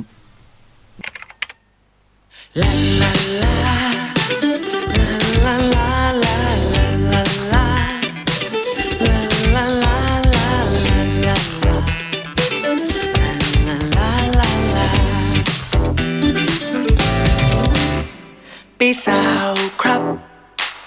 สวัสดีครับพี่ครับจำน้องชายคนนี้ได้ก่อจำได้บอกได้ก็บอกมาลาลาพี่สาวครับ ตอนนี้ผมเป็นหนุ่มแล้วครับมีแม่ยิงมาไล่จับจะยัดเอาผมไปเป็นแฟนลา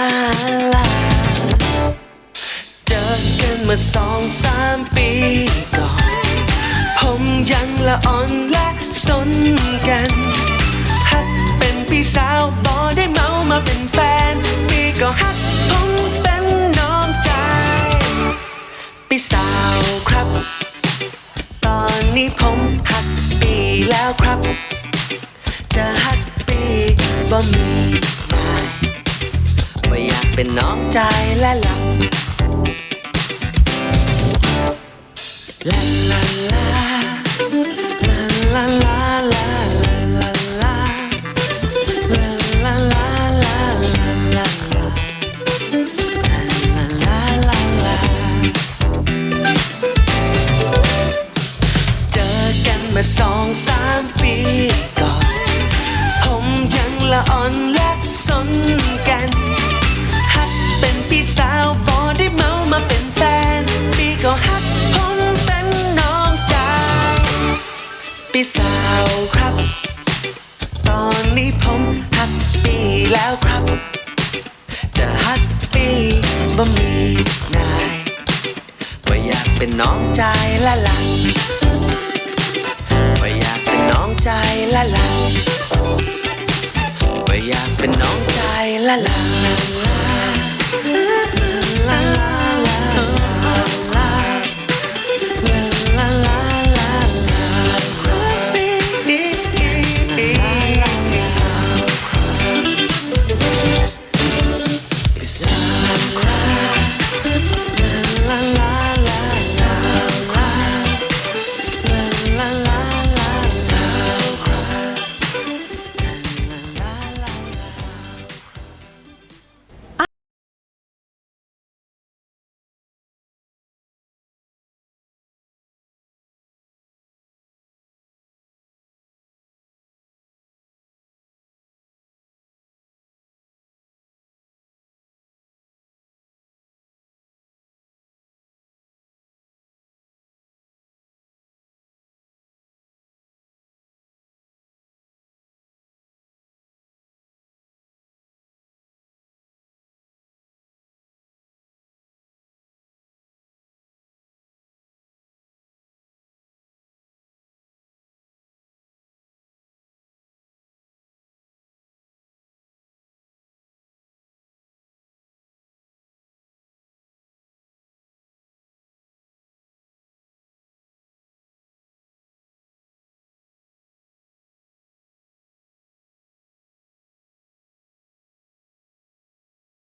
เพื่อชีวิตและสังคม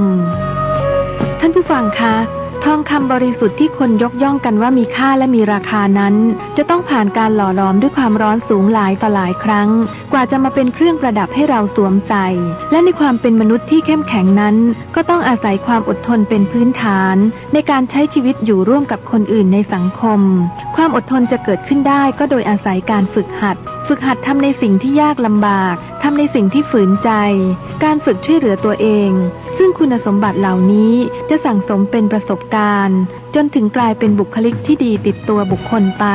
จะสังเกตได้ว่าเด็กๆยุคใหม่มักเป็นคนใจร้อนวู่วามขาดความอดทนและค่อนข้างเป็นคนอ่อนแอส่วนหนึ่งก็มาจากพื้นฐานครอบครัวที่ไม่ได้สอนให้เด็กได้หัดช่วยเหลือตัวเองบ้างในสิ่งที่เขาทำได้ดังนั้นการรักลูกที่ถูกทางจึงอยู่ที่การเลี้ยงดูให้เขาเป็นคนที่เข้มแข็งและสามารถช่วยเหลือตนเองได้ค่ะด้วยความปรารถนาดีจาก FM 104.50 เมกะเฮิรตซ์ วัดฝายหิน สวัสดีค่ะ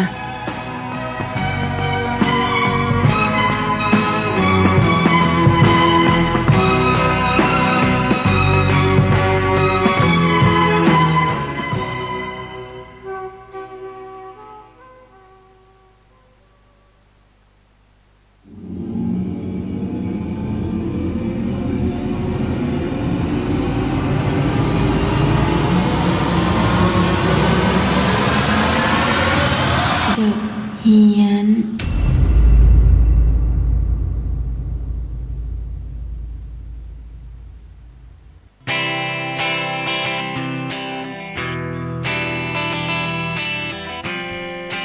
เที่ยงคืน21 นาทีก็กลับเข้าสู่เดอะเหียนนะจ๊ะ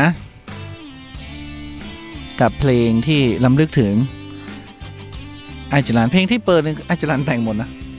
สาวเจียงใหม่คิดถึงบ้านรางวัลแต่คนช่างฝัน แต่ลูกก็ไม่เปิดเพลงของจรัญมโนเพชรจริง เอาล้ำลึกต้องให้คนอื่นร้องสิต้องให้คนอื่นมันล้ำลึกไปเปิดจรันทำไมล่ะ ๆเราอยากฟังจรัญเนี่ย เอามันดับแล้วแหละดังไหม ดังไม่หูนี่ดังไม่ดัง แล้วเธอพูดสิมันเข้าไหม ก็พูดอยู่เนี่ยแต่พูดตัวเองไม่เข้า หลายเพลงที่เราคุ้นเคยแต่เราไม่รู้ด้วยซ้ำ ใช่ หรืออย่างเรื่อง เราต้องพูดใกล้ๆอย่างเงี้ย บุญชูผู้น่ารักอ่ะบุญชูผู้น่ารักเนี่ยทุกภาค 10 ภาคไม่ อ้ายจรัญไปแต่งเพลงประกอบทุกภาคเลย บุญชูสระอูยาวยาวบุญชูผู้น่ารักอะไรต่างๆเนี่ย 10 บุญชูอ่ะ จรัญหมดเลย แต่งเพลงหมดเลย เพราะนั้นอ้ายจรัญดังมากนะสมัยนั้นดังเป็นคนเมืองที่ดัง เป็นคนเมืองที่ไปดังในกรุงเทพอย่างมากมาย ใช่ แล้วก็ไปแบบเวลาออกรายการอะไรก็ชุดหม้อห้อมเป็นเอกลักษณ์ ก็คนเมืองนะ ใช่ไหม แต่จริงๆเสื้อมะฮอมไม่ใช่เสื้อพื้นเมืองนะ อ้าวแล้วเป็นเสื้อที่ไหน มันต้องเป็นชุดเมืองอ่ะคือมะฮอมเนี่ยไม่ใช่เสื้อพื้นเมืองนะ อ้าวแล้วเป็นคนที่ไหนอ่ะ ก็เป็นเสื้อที่แพร่ใช่ไหมมะฮอมอยู่แพร่ใช่ไหม ใช่ แต่มันไม่ใช่เป็นเสื้อพื้นเมืองที่เขาใส่มาดั้งเดิมไง ผ้าพื้นเมืองเนี่ยส่วนมากจะเป็นผ้า ฝ้าย ผ้าฝ้าย อย่างเงี้ยชุดพื้นเมือง แต่ไม่ใช่ว่าเสื้อมะฮอมคือชุดพื้นเมือง แล้วก็จะใส่ หรือถ้าพื้นเมืองกว่านั้นนะไม่ใส่เสื้อ อันนั้นมันเมืองดึกดำบรรพ์นะไม่ใส่เสื้อ ไม่มีเสื้อ อันนั้นเมืองเกินค่ะ ถ้าจะใส่ชุดพื้นเมืองต้องไม่ใส่เสื้อถึงจะถูก แล้วก็ใส่ผ้ากางเกงคล้ายๆเตี่ยวสะดออะ อย่างนั้น โจงกระเบนแล้วก็มีผ้าขาวม้า ผ้าเกณฑ์มั่มอย่างเงี้ย ผ้าเกณฑ์มั่มนะคือพื้นเมือง ผ้าผืนเดียวกันน่ะสีเดียวกันน่ะแล้วมามัดตรงกระเอว นะ และผู้ชายต้องกำยำลำบึก ม หน้าอกเป็นร่อนเป็นรอนเป็นรอน ก็ไปดูเนี่ยเดี๋ยวเขาก็จะมีงานยี่เปงเนี่ยแต่ นั่นแหละ ปีนี้เขาไม่แห่นะ อ่ะ เขาจะจอดอยู่ข้างทางน่ะ เอ้าว่าจะได้ แต่ว่าทุกรถจะต้องมีนางนพมาศนั่ง แล้วต้อง แต่ไม่แห่ ให้เดินดูเอาจริงไม่จริงไม่รู้นะแต่ได้ยินว่ามาอย่างนี้ได้ยินว่ามาอย่างนี้ แล้วยิ่งมีข่าวโควิดอย่างเงี้ยจะมีเหรอ อาจจะไม่มีด้วยซ้ ถูก ก็ไม่รู้นะ เข ำแต่ว่าอีกงานหนึ่งของรัฐบาลตอนนี้ก็คือ ส่งเสริมให้คนไปเที่ยว เออ เนี่ย ลงทะเบียนแล้วก็ เอ จะ อ ไปเที่ยวเป็นกลุ่มเขาบอกว่าได้เงินเนี่ยคนที่ไม่เคยได้เงินก็ ต้อง จะ ไป ได้เงิ เที่ยว 3,000ไปเที่ยว อีก 10,000 ส่วนหนึ่งก็ต้องควบคุมโควิด ดูแลโควิดนะก็ดูแลกันไปนะ ก็งานในนี่อะอะไรนะเป็งพุทธเขายังไม่จัดเลย เพราะว่าขี้เกียจดูแล นั่นแหละ อย่างเงี้ยอย่างในข่าวน่ะติดคนนี่มันไปเลยนะยิ่งอุปคุตนี่ไปใหญ่เลยล่ะมาจากไหนไหนไม่รู้ล่ะ แล้วก็คือชาวต่างชาติก็ชอบมาทำบุญด้วยแหละ อืม มันก็จะเยอะไง อืม อันนั้นที่เขาไม่มีนี่เนี่ยคือยังไม่ได้มีข่าวโควิดด้วยนะ ไม่มีก็ไม่เป็นไรไอ้ ไม่ ตักบาตรเที่ยงคืนน่ะเนาะมาตอนเช้าก็ได้ ใช่ไหม ถ้ามันจะต้องรีบเร่งคือมันเป็นความเชื่อ พระอุตรพุทธเนี่ยจะออกมาตอนกลางคืน ไม่ใช่ ท่านออกมาตอนใกล้แจ้ง ช่วงตี 5 เออ 6 โมง เออ ที่ท่านจะออกมา แต่ทีเนี้ยมันแข่งกัน อืม เพราะว่าอยากจะใส่บาตรพระอุปคุตเป็นคนแรก ก็รีบมาแต่เช้ามืด รีบ เลย มากัน เที่ยงคืน ขยับขึ้นจากตี 5เป็น4ตี4ตี3เอาเข้าหลังเที่ยงคืนใส่เลย ก็คือเอาเฝ้ากันตั้งแต่ พยายามจะเป็นคนแรกไง ก็เฝ้ากันตั้งแต่ เพราะว่า ที่ยงคืนน่ะ ใส่แล้วเขารวยไง อืม ใครได้ใส่บาตรพระอุปคุตเป็นคนแรก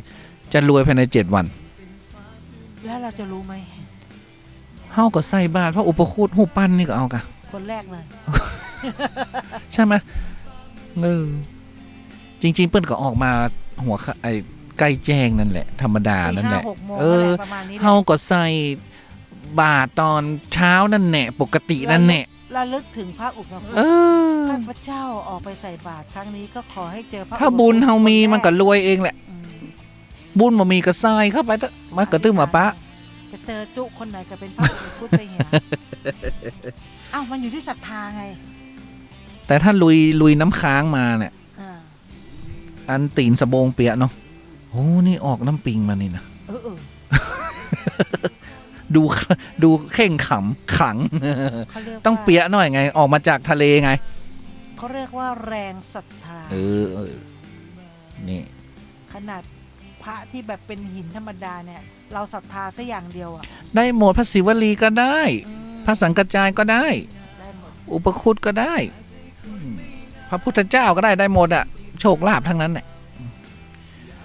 ก็มีคนเรียกร้องมาเนาะ ใช่ your request ขอกันมานะว่าอยากจะให้ละออเล่าเรื่องผีเลย แล้วอ๋อง่วงนอนมากเลยตอนเนี้ย คือถ้าเล่าแล้วฝันเลยอ่ะ ก็คือไอ้เรื่องภูลังกาเนี่ยนะเราก็ไม่ได้คือเราไม่ได้ไปศึกษาเท่าที่ควรเนาะแล้วเราก็ไม่ได้ไปจริง ๆ แล้วก็ยังเล่าเป็น ก็เอามาจาก เล่าไม่ได้ เราก็จะ แล้วก็เอามาจากเว็บต่างๆกับมาเล่านี่แหละเล่าไปก็คือ คนไม่รู้เล่าให้คนไม่รู้ฟังไง เออ ก็ขึ้นป้ากันมาหู เดี๋ยวก่อน ต้องให้คุณเลียวมาเล่ามันถึงจะ ไปวันที่8แต่ตอนนี้เราเล่าเนื้อไปก่อน เอาเป็นว่าภูลังกาเนี่ยนะคำว่าภูลังกาเนี่ย มีอยู่3 ที่ ใช่ คือที่พะเยาที่บึงกาฬแล้วก็ที่ลาว แต่ภูลังกาที่เขาฮิตกันเนี่ยพูดถึงกันเนี่ย เป็นภูลังกาที่อยู่ที่จังหวัดบึงกาฬนะ ประเทศไทย ภูลังกาเนี่ยนะภูลังกาเนี่ยก็เป็นที่เรียกว่า มันเป็นร่องรอยของคล้ายๆกับโดนหินโดนกัดเซาะ แต่มัน เหมือนกับเขาเรียกว่าแพะเมืองผีหรืออะไรก็คือ มันเป็นเรื่องของธรรมชาติ แต่มันเหนือธรรมชาติไง แต่ทีเนี้ยมันถูกกัดกร่อน โดนฝนโดนลมโดนบีบอัดเนี่ยจนมันคล้ายกับลายเกล็ดงู แล้วมันเป็นลายเกล็ดงูยักษ์ คือมัน ที่มันเหมือน มันไม่ใช่ มากๆ เกล็ดงูธรรมดาคือ มันมีส่วนโค้ง ใช่ มันมีส่วนโค้ง ส่วนเว้า ส่วนหัว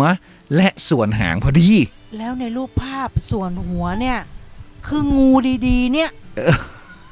แล้วเกร็ดที่เขาไปพิสูจน์กันที่เขาบอก แล้วมันเหมือนกับ ำเซาะ งูที่มันขดซ้อนกันเห็นไหม ใช่ เนี่ยมันคือมันมีโค้งมีโค้ง แล้วโค้งแต่ละโค้งไม่ชนกันด้วย เอาสิทีนี้ทายมาเนี่ยมันก็เลยทำให้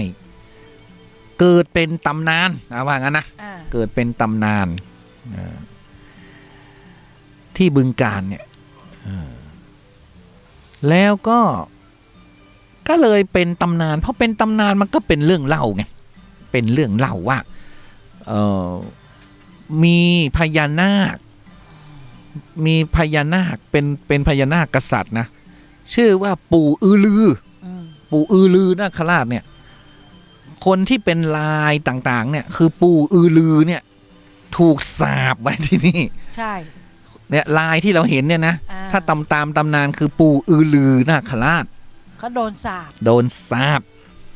ให้กลายเป็นหินก่อนที่เมืองจะล่มบึงกาฬจะล่มกลายเป็นบึงโขงหลงที่เราเห็นเนี่ยเป็นสถานที่เชื่อมโยงกับปู่อือลือตามพยานหลักฐานคือมีตำหนักด้วยมีบ้านมีอะไรคือมันมีสถานที่ที่พอจะเชื่อได้ไงคราวนี้คนในพื้นที่เนี่ยเขาบอกว่าไอ้เรื่องพญานาคเขาไม่ค่อยเท่าไหร่นะเขาจะเน้นไปในเรื่องลี้ลับบ้านบางบทก็เหมือนอะไรคำชะโนดไงคำชะโนดก็มีคนบางบทไงใช่ออกมาดูหนังเช่าหนังไงชาวบ้านจริงๆเนี่ยเขาเชื่อเรื่องพญานาคอยู่แล้วแต่เขาเชื่อมากกว่านั้นคือเมืองบางบทเพราะในตำนานเปิ้ลบอกว่าถ้าเกิดบึงกาฬเป็นเมืองใหม่เมื่อใดเขาจะปรากฏมาให้เห็นว่าคือเนี่ยที่มีพญานาคเนี่ยซึ่งเมื่อก่อนมันไม่มีใครเห็นนะเขาบอกว่าชาวบ้านที่นั่นนะเขาบอกก็เห็นแค่เป็นแบบเป็นหินโค้งๆธรรมดาเกล็ดไม่ได้เหมือนแบบนี้ไม่ได้มีสีสันแบบนี้แต่พอจังหวัดบึงกาฬเป็นจังหวัดเขาแยกตัวออกมาไงเป็นจังหวัดนั่นแหละมันก็เลยเกิดเมืองใหม่ขึ้นมามันก็เลยเกิดภาพนี้ก็คือคุณสำรวยผู้ใหญ่บ้านบึงโขงหลงเนี่ยเป็นคนโพสต์ก่อนเป็นคนแรกเนาะแล้วก็ทีนี้พอพญานาคเนี่ยกระแสพญานาคมันมีอยู่ใช่ไหมคนที่เป็นลูกหลานพญานาคนับถือพญานาคได้โชคได้ลาภจากพญานาคคือพอไปที่ไหนที่มันเป็นพญานาคใช่ไหมไปที่อะไรคำชะโนดแล้วก็ไปสัมผัสก็เกิดความปิติยินดีอันนั้นคือรูปปั้นที่ปั้นมาเป็นพญานาค7 เสียน5 เสียนที่เราเห็นกันเป็นเกล็ดที่หล่อหลอมที่คือทำด้วยน้ำมือคนอ่ะทีนี้พอมาทราบข่าวภูลังกาบึงกาฬเนี่ยโอ้ยมันก็เลยมันต้องไปมันคนละอารมณ์กับมันต้องไปที่เราเห็นตามวัดนะคะหรือเห็นที่คำชะโนดหรือเห็นในสถานที่ต่างๆหรือของนักร้องอ่ะใครอ่ะเสียงแหบอ่ะสายันสิริพรอ่ะที่เขาทำพญานาคเนี่ยคืออันนั้นคือมนุษย์สร้างขึ้นมาและเป็นเกล็ดที่สวยนะคะแต่บึงกาฬอันนี้มันเป็นเกล็ดอย่างคือธรรมชาติไงมันเป็นหินที่เป็นเกล็ดงูแล้วออกมาลายงูแล้วมันออกมาอย่างสวยงามแล้วช่วงหัวเนี่ยมันมีทั้งฝั่งลาวด้วยนะก็คืออันลาวเนี่ยไม่ใช่ของเราเนี่ยอันนี้คืออันลาวใช่เหมือนมากเลยอันลาวเนี่ยไม่ใช่ของเราเนี่ยเป็นหัวอยู่กับพื้นนอนแต่อันลาวเนี่ยอยู่บนผาไม่ใช่ของเราของเราเนี่ยกระโดดหัวขึ้นแบบท่าโผล่ออกมาแล้วเหมือนมากไม่ใช่ของเราปากเปิดอันนั้นของเราแต่ของไทยแนบอยู่กับพื้นแต่ก็เหมือนมากเหมือนคือนอนอยู่แล้วถ่ายของเราไม่มีเกล็ดไม่มีตัวมีแต่หัวของเรามีทั้งตัวและหัวใช่หัวก็นอนเป็นหัวงูเหมือนหัวตัวเดียวกันอ่ะโอ้ยน่ากลัวอ่ะแล้วก็ไอคนที่ขึ้นไปนี่นะก็มีทั้งดาราก็ไปกันไปพิสูจน์กันไปพิสูจน์กันก็มันก็ตื่นตาตื่นใจอ่ะไปเดินป่าเดินอะไรเนาะถ้าขอแนะนำนะเราอย่างดูคลิปเนี่ยถ้ากลัวความสูงก็ไม่ต้องไปหรอกค่ะแล้วก็คือเขาก็ไม่ได้ห้ามแบบให้ไปเยอะไปน้อยอะไรเขาไม่ได้ห้ามเขาจำกัดต้องไปลงทะเบียนก่อนตอนนี้เขาก็เลยตั้งเป็นสมาคมธุรกิจการท่องเที่ยวอีก ภูลังกานี่ขึ้นมา คือ เพื่อดูแล มันใช้ระยะการเดินทางเนี่ย เท่าไหร่นะชั่วโมงครึ่งเหรอ ที่ปีนขึ้นเขาไปเนี่ย นั่นแหละ ไปกลับ3 ชั่วโมง ไปกลับ3 ชั่วโมงก็เขาก็เลยคัด แล้วสมัย คน ก่อนตรงเนี้ยมันไม่ได้มีความโด่งดังอะไร คือตรงเนี้ยมีครูบาอาจารย์นะพ่อแม่ครูอาจารย์ที่เดินทางไปธุดงค์มามากแล้วไม่ว่าจะเป็นหลวงปู่ซิมก็ดีพระป่าต่างๆอ่ะหลวงปู่ตื้อก็ดีเนี่ยหลวงปู่สังก็ดีหลวงปู่ศรีลาก็ดีหลวงปู่อุ่นก็ดี ก็คือเคยไปตรงนี้ ซึ่งพระพ่อแม่ครูอาจารย์ทั้งหลายท่านก็ไม่ได้สนใจไง ใช่ งูกับงูกับงูกับท่านไม่ได้สนใจไง คืองูกับงูอ่ะ แต่เราเนี่ยมันกระแสพญานาคช่วงเนี้ยเนาะมัน โอ้ มัน ถ้าเกิดป้าศรีนี่เปิดอินเทอร์เน็ตเป็นเปิดดูเนี่ย จะเห็นเลยว่ามันแบบ แล้วภูลังกา สวยมาก มันก็เลยคล้าย ๆ กับเชียงดาวอ่ะคือมันมีตำนานมันมีความลี้ลับ มันมีอาถรรพ์มันมีความที่ว่าพระที่ว่าท่านจะธุดงค์มันจะต้องไปอ่ะเป็นสถานที่หนึ่งที่พระธุดงค์ ต้องไปปักกรด ที่จะพิสูจน์ อืม การสมาธิภาวนาของท่านเนี่ยจะต้องไปไปแล้วก็เลยเกิดเป็นเขาเรียกว่า คนบังบทเนี่ยอย่างที่เราว่าเนี่ยพอไปแล้วมันก็เลยเกิดเป็นคนบังบท แล้วเขาก็เลยเชื่อกันว่า โอ้มีแต่พระแบบเกจิอาจารย์ไปเนาะอย่างเราเนี่ย มันคงไปไม่ได้เลยบุญไม่ถึงแล้วเขาก็เลยว่ากันอย่างนี้อีกว่าที่นี่นะถ้าบุญมาถึงมันได้ไปนี่เพราะว่ามันเป็นที่แบบว่าอาถรรพ์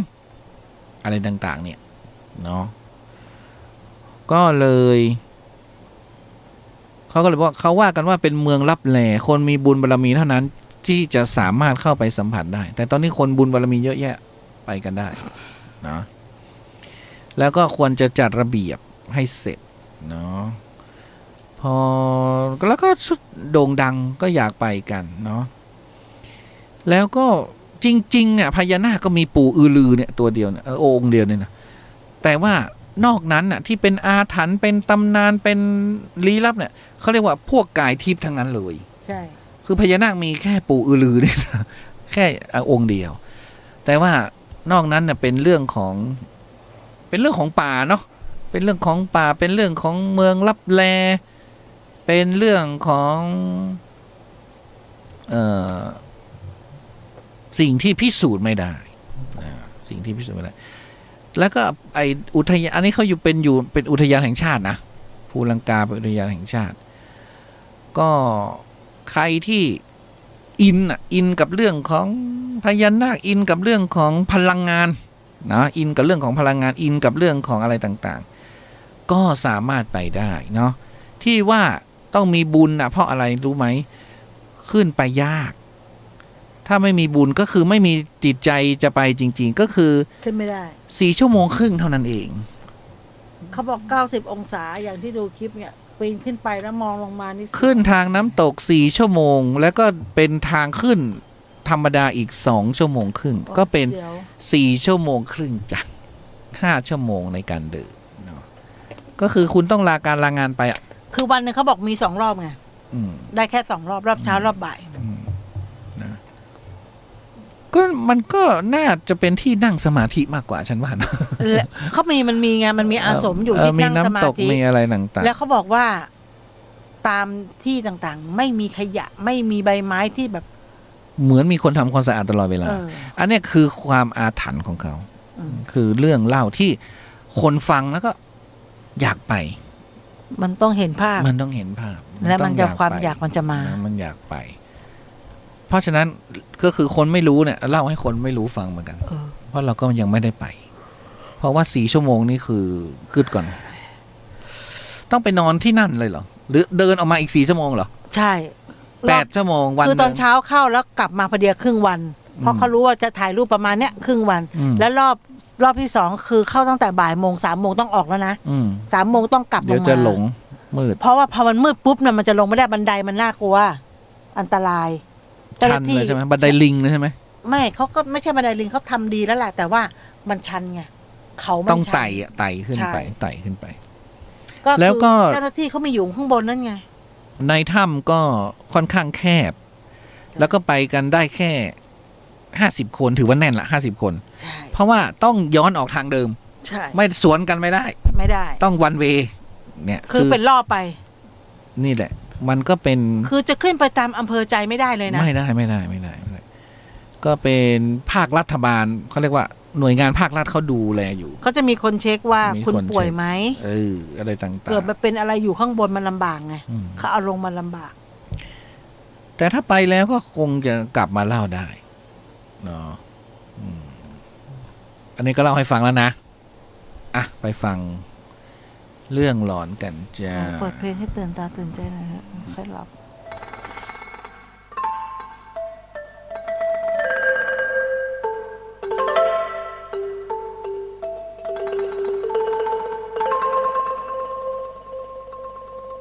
รายการนี้ไม่เหมาะกับเด็กอายุต่ำกว่า 15 ปี หรือผู้ที่กำลังตั้งท้องอ่อนๆ และง่วงเหงาหาวนอนอยู่เสมอ เพราะเดี๋ยวเธอจะไม่รู้เรื่อง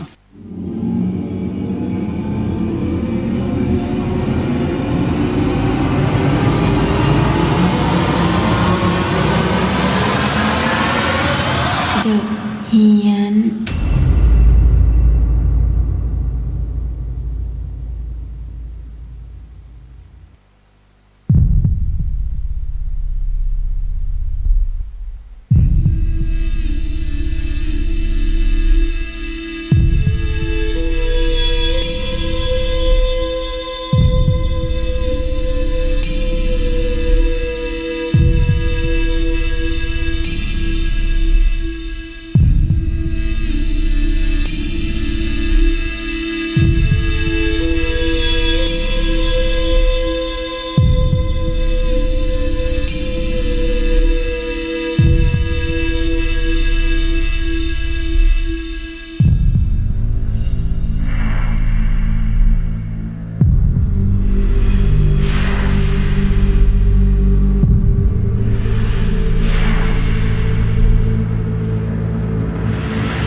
รีบเล่าจะหมดเวลาแล้ว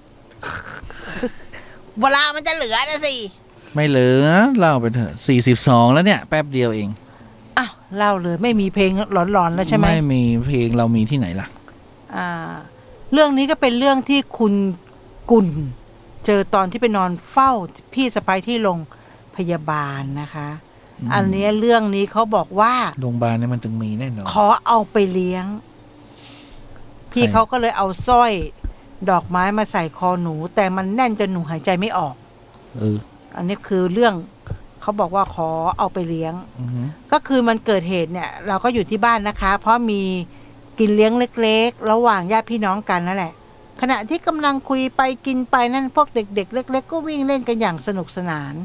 คราวนี้ก็จะมีน้องแตงกวา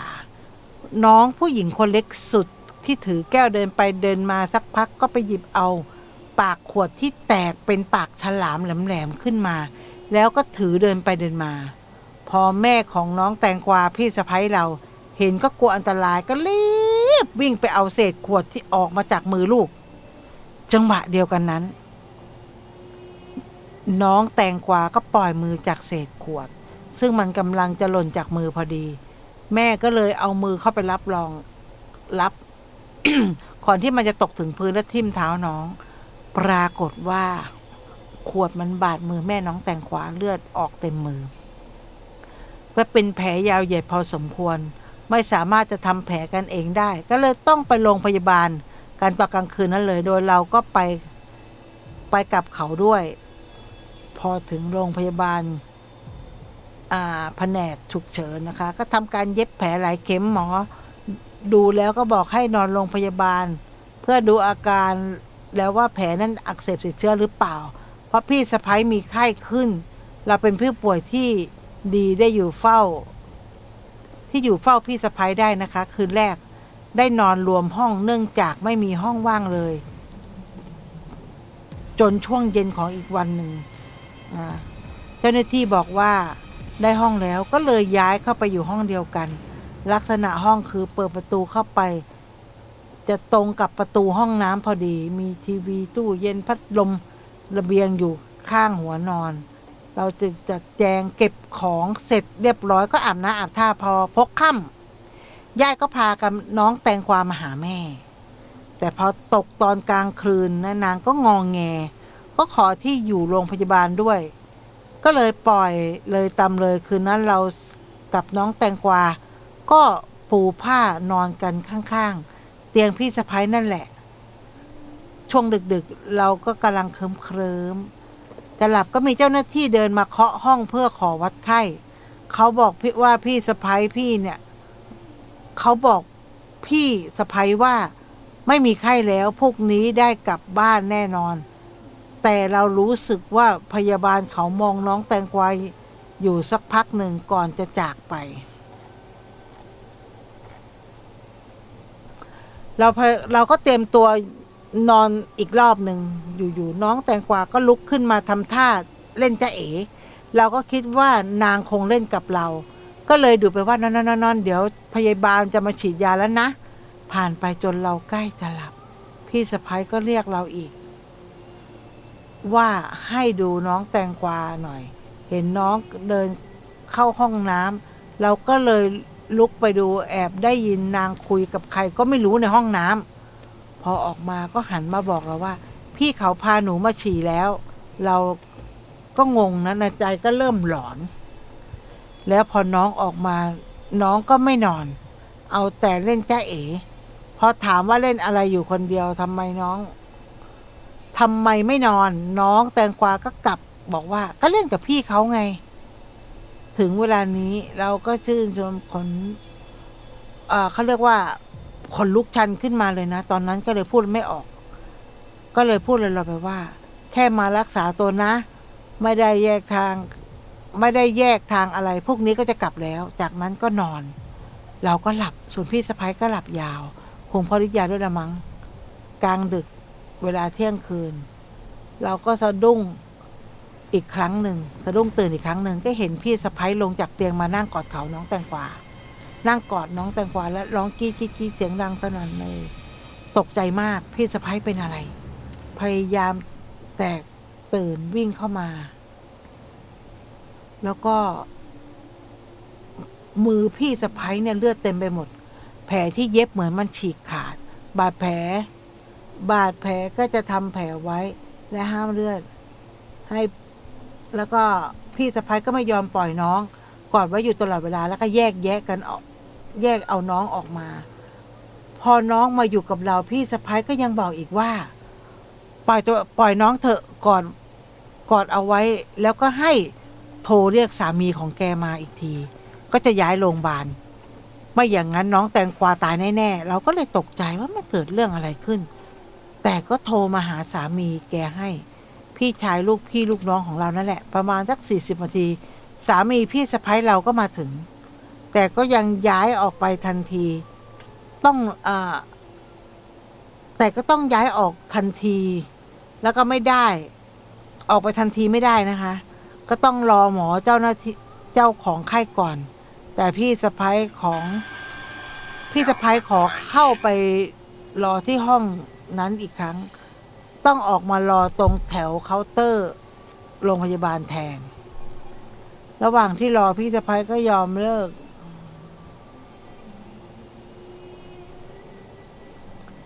คราวนี้เรากำลังมองอยู่ว่าเด็กคนนี้มันน่ารักจะขอไปเลี้ยงได้ไหมแล้วก็เห็นเด็กผู้หญิงคนนั้นเอาผ้าเหมือนจะเป็นผ้าของโรงพยาบาลจะมารัดคอน้องแตงกวาพี่ก็เลยกระโดดจากเตียงหนึ่งไปอีกเตียงหนึ่งแต่ก็คว้าเท่าไหร่ก็คว้าไม่ถึงตัวน้องแตงกวาสักทีคว้าโดนแต่สายน้ำเกลือจนพี่เห็นแตงกวาเริ่มดิ้นพี่ก็เลยนึกถึงคุณพระรัตนตรัยก็แบบอยากได้แฟนแล้วใช่ไหมนึกบทสวดอันไหนได้ก็ท่องไปหมดแต่ ก็ไม่ได้ไปนะคะท้ายสุดถึงสุดท้ายโมโหก็เลยบอกไปว่า ถ้าไม่ปล่อยลูกกูจะแช่งให้มึงทุกข์ทรมานมากกว่าที่กูเป็นร้อยพันเท่าจะแช่งให้ตกนรกขุมที่ลึกและทรมานที่สุดพอพี่พูดจบก็คว้าตัวแตงความมากอดไว้ได้แล้วก็ร้องไห้กรี๊ดพี่สะใภ้ก็แถมยังบอกว่าคนที่พี่สะใภ้เราจะเจอน่าจะเป็นหัวหน้าผู้ช่วยคนเก่าแกขึ้นไปตากผ้าช่วงที่มารับเวรบนดาดฟ้านะคะชั้น7ของตึกแล้วไปเจอเด็กเล็กลูกแม่บ้านที่ขึ้นมากับแม่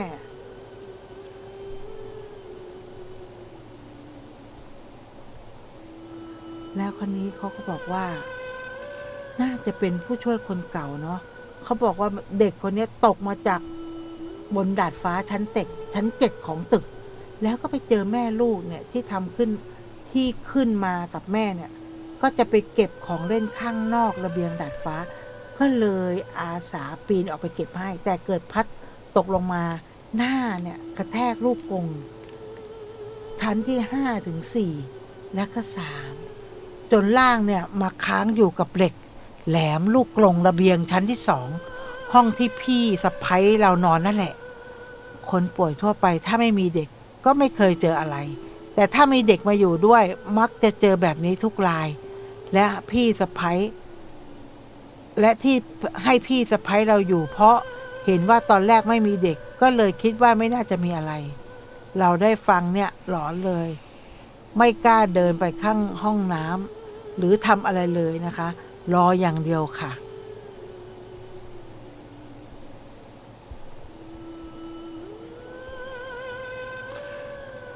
ก็จบตุ๊ก็คือเป็นพยาบาลที่เสียชีวิตเหรอจากอุบัติเหตุเหรอใช่ทีนี้ก็เห็นเด็กก็ชอบชอบมาหลอกหลอนใช่อยากจะเอาไปอยู่ด้วยเราก็รอดสิเราแก่เลยเนาะอย่างละออเลยเขาก็ไม่เอาเราก็เอาเด็กเปลืองข้าวเขา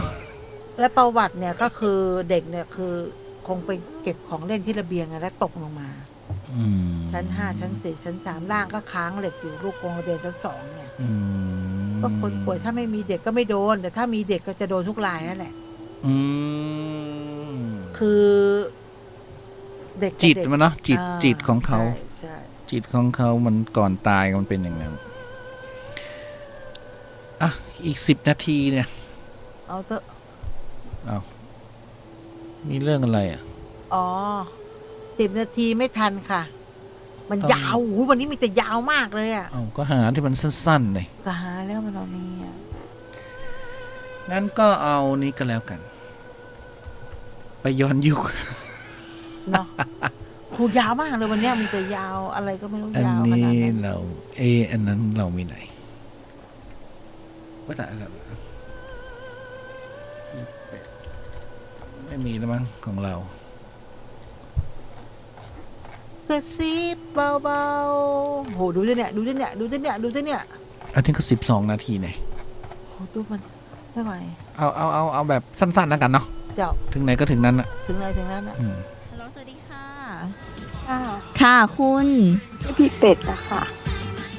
พี่เป็ดนะคะหนูก้าวขาไม่ออกก็บอกว่าพี่ก็ทำเป็นโมโหแต่เราก็ขนลุกจนเดินไม่ไหวเลยนะสั่นน่ะมันสั่นพี่ก็บอกว่าถ้าไม่ดีมันเหมือนมีอะไรมาเขาก็ตกใจเขาบอกแม่เห็นอะไรหรือเปล่าพี่ก็บอกว่าไม่เห็นแม่ไม่เห็นแต่ทำไมขนลุกก็ไม่รู้พี่ก็ยื่นแขนให้เขาดูแขนแม่ไม่ได้ลุกนะผมแม่ก็ตั้งเขาก็ว่าพี่ก็บอกทำไมก็เป็ดมายืนอยู่หน้าบ้านแม่ไม่เห็นหรอบอกว่าไม่เห็นพี่บอกพี่ไม่เห็นจริงเขายืนเป็นผู้หญิงครับพี่ก็ว่าอ้าวแล้วเขามาทำไมพี่ก็ถามนะตอนนี้คือคุยกับลูกสาวซึ่งลูกสาวเนี่ยเห็นแต่พี่ไม่เห็นเพราะว่าแล้วเขามาทำไมพวกแม่ก็คุยกับเขาสิหนูสื่อเขาไม่ได้แม่ก็ยังไปถามลูกอย่างนั้นเนาะว่าเขามาทำไมพี่ก็พี่ไม่เห็นแต่ลักษณะที่ลูกสาวเห็นคือเป็นผู้หญิงเหรอฮะผู้หญิงค่ะผู้หญิงแล้วรูปร่างลักษณะยังไงเขาบอกว่าผมปะบ่าครับสูงไหมสูงค่ะเขาก้มหน้าลงมาสูงสักเท่าไหร่เอ่ยเขาพอสูงเพราะว่า เป็ดอะก้มหน้าลงมาผู้หญิงเนี่ยก้มสูงกว่าต้นไม้ที่บ้าน อุ้ย แล้วก็เขาก้มหน้ามาที่รถที่รถที่พี่ขับเข้าบ้านอะก้มเข้ามาก่อนที่เราจะเข้าบ้านเพราะเขายืนอยู่ตรงหน้าบ้านพี่ก็บอกว่าเราไม่เห็นอะพี่แม่ไม่เห็นนี่นะถือว่าขนลุกผิดปกติ เราก็ไม่รู้สึกเขายังไงพี่ก็เลยพูดว่าไม่เห็นนะคือไม่เห็นแต่ถ้าต้องการบอกอะไรก็ให้บอกมาในจิตของเราต้องการอะไรก็บอกครับเขาก็บอกเขามีเพื่อนมาด้วย หมายถึงเปรตเนี่ยนะใช่แต่เพื่อนเขาไม่ใช่เปรตพออธิษฐานว่าถ้ามีอะไรจะบอกให้บอกผ่านจิตของพี่เป็ดให้มันพามาแล้วก็ได้ยินเสียงเขาเลยเหรอใช่เพราะเรานั่งสมาธิฮะเสียงเขาเป็นยังไงเสียงเปรตเนี่ยแต่เขาไม่ได้พูดด้วยเยอะๆเขาพูดแต่ว่าหิวคำเดียวเลยหิวขนลุกพี่ไม่รู้พี่ก็บอกให้ลูกไปเอาน้ำมาพี่ก็หยาดน้ำเลยเพราะว่าเราไปทำบุญมาเมื่อเช้าพี่ก็คือเอาน้ำในรถนะใช่ไหมเอาลูกวิ่งเข้าบ้านเป็ดเอาวิ่งเข้าบ้านก็ต้องผ่านเป็ดตัวนี้ไปสิไม่คือเราเข้ามาในประตูบ้านแล้วไงเขาอยู่นอกประตูพี่ก็ไปเอาน้ำมาหยาดหน้าบ้านออกไปนอกประตูหยาดครับปรากฏว่าเพื่อน3 คนเขาไปที่มากับเขาเนี่ยมีเพื่อนมาอีก3เป็นสัมภเวสี3 คนแต่ไม่ได้รูปร่างสูงใหญ่เหมือนเขาใช่ไหมไม่เป็นเงาดำๆไปครับไปแต่คนนี้ไม่ไปเป็ดเนี่ยไม่ไปยังไงก็ไม่ไปพี่ก็ถามว่ามาจากไหนอันนี้คือคุยกันในจิตใช่ไหมคุยเลยก็คือพี่ถามว่ามาจากไหนล่ะเนี่ยเขาบอกว่าเขามาจากวัดฝายหินตามมาบอกว่าอ้าวแล้วตามมาทำไมก็ไม่พูดเขาก็บอกว่าหิวอย่างเดียวจะช่วยยังไงล่ะพี่ก็ช่วยเขาไม่ได้พี่บอกพี่ช่วยไม่ได้จะช่วยยังไงแต่ทำบุญได้ไหมเขาบอกว่าเขาหิวเขาพูดอย่างเดียวว่าเขาหิวนะตอนนี้หิวเลยว่าแล้วตอนนี้ช่วยยังไงจู่ๆท้องพี่มันก็ร้องลั่นเลยนะแต่มันไม่ได้ร้องแบบคนหิวข้าวร้องเสียงว่าโอ๊ยออกมาโอ๊ยลูกพี่ร้องไห้เลยแต่ไม่ได้มีความเจ็บปวดใช่ไหมฮะไม่พี่ไม่มีความรู้สึกอะไรแต่ว่ามันร้องเฉยๆเสียงมันร้องมาแล้วมันเสียงไม่ใช่เสียงท้องร้องตืดไม่ใช่มันร้องโอ๊ยแล้วตอนนี้ลูกพี่ร้องไห้เลยแหละร้องไห้แม่เป็นไรผีเข้าเหรออะไรเงี้ยเดี๋ยวลูกสาวอายุเท่าไหร่ครับก็เรียนมช.เนี่ยประมาณ20 20แล้วเรียนมช.เขาก็ร้องไห้เขากลัวครับบอกไม่เป็นไรหิวพี่ก็เลยบอกว่าเอางี้กันเข้าให้หิวพี่จะให้เข้าบ้านไปกินข้าวเลยพี่บอกว่าพี่ไม่รู้จะช่วยยังไงมาตอนดึกอย่างนี้อย่างเงี้ย2 ทุ่มก็ไม่ดึกนะอุ้ยไม่ใช่ค่ะเที่ยงคืนกว่าเที่ยงคืนกว่าเข้าบ้านพี่ก็เดินเข้าบ้านจู่ๆพี่ก็เดินเข้าบ้านดุยเลยครับเปิดตู้กินของในบ้านหมดเลยทั้งที่เราก็ไม่ได้หิวมันดึกก็กินเสร็จแล้วก็เดินออกมาข้างนอก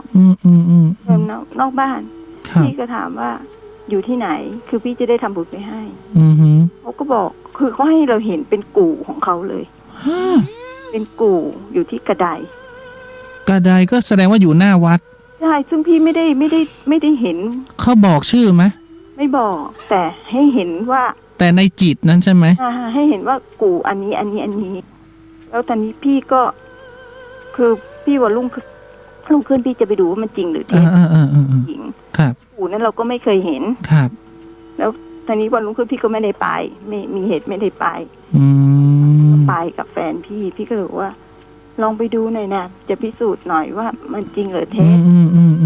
พี่ดูเขาเป็นผู้หญิงจริงๆเขาเป็นผู้หญิงแสดงว่ามันรู้ชื่อตรงอยู่ที่กู่ใช่ไหมใช่แล้วแฟนพี่ก็เลยเอากล้วยให้เขาทานนะแล้วก็บอกว่าไม่เป็นไรเราจะทำบุญให้เขาพี่คือแต่คืนวันที่พี่สื่อเขาได้พี่ก็สมาธิให้เขาเพราะเขาบอกว่าใส่บาตรเขาก็ไม่ได้รับพี่ก็เลยว่างั้นพี่จะนั่งสมาธิให้ก็แล้วกันนะเพราะพี่ช่วยเลยไม่ได้เลยช่วยไม่ได้จริงๆแล้วพอมาดูที่กู่เนี่ยเหมือนที่ในจิตเลยใช่เหมือนที่ลูกพูดเลยแล้วก็เขาตายแก่หรือตายหนุ่ม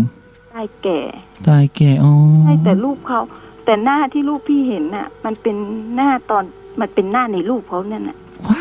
อายุในรูปแล้วพี่ก็ไม่เคยเจอแบบนี้ไงครับน่ากลัวจนแบบแฟนพี่บอกว่าหลังมาวัดเนี่ยหาอะไรห้อยคอมามั่งก็คือพี่ไม่ได้ห้อยอะไรแต่ คือบอกว่าใครจะเกาะเราไปเราก็ไม่รู้ อู้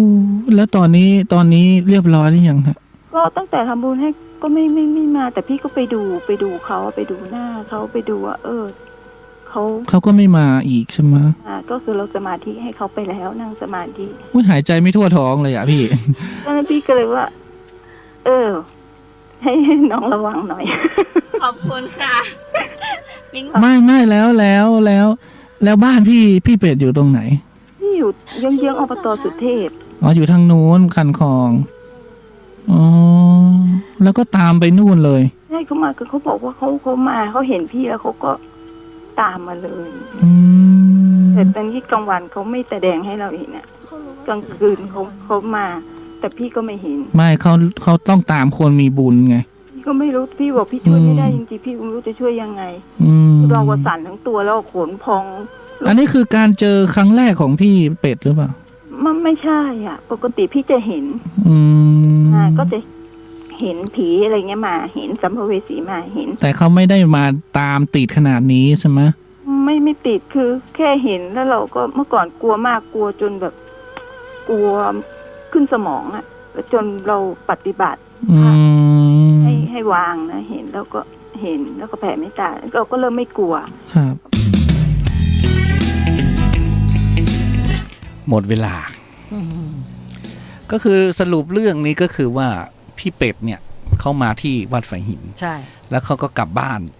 เสร็จแล้วพอเขาจอดเอารถเข้าบ้านปุ๊บเขาเลี้ยวมาปิดประตูเขาก็เห็นเปรตยืนอยู่หน้าบ้านเขาแล้วก็เปรตก็ก้มตัวลงมาแล้วเปรตก็เอาเพื่อนสัมภเวสีมาด้วย3 ตัวแล้วเขาก็ไปกวดน้ำเปรตสัมภเวสี3 ตัวนี้ก็ไปแต่เปรตเนี่ยไม่ไปเพราะบ่นว่าหิวแล้วเขาก็เลยบอกว่าเราจะให้ช่วยยังไง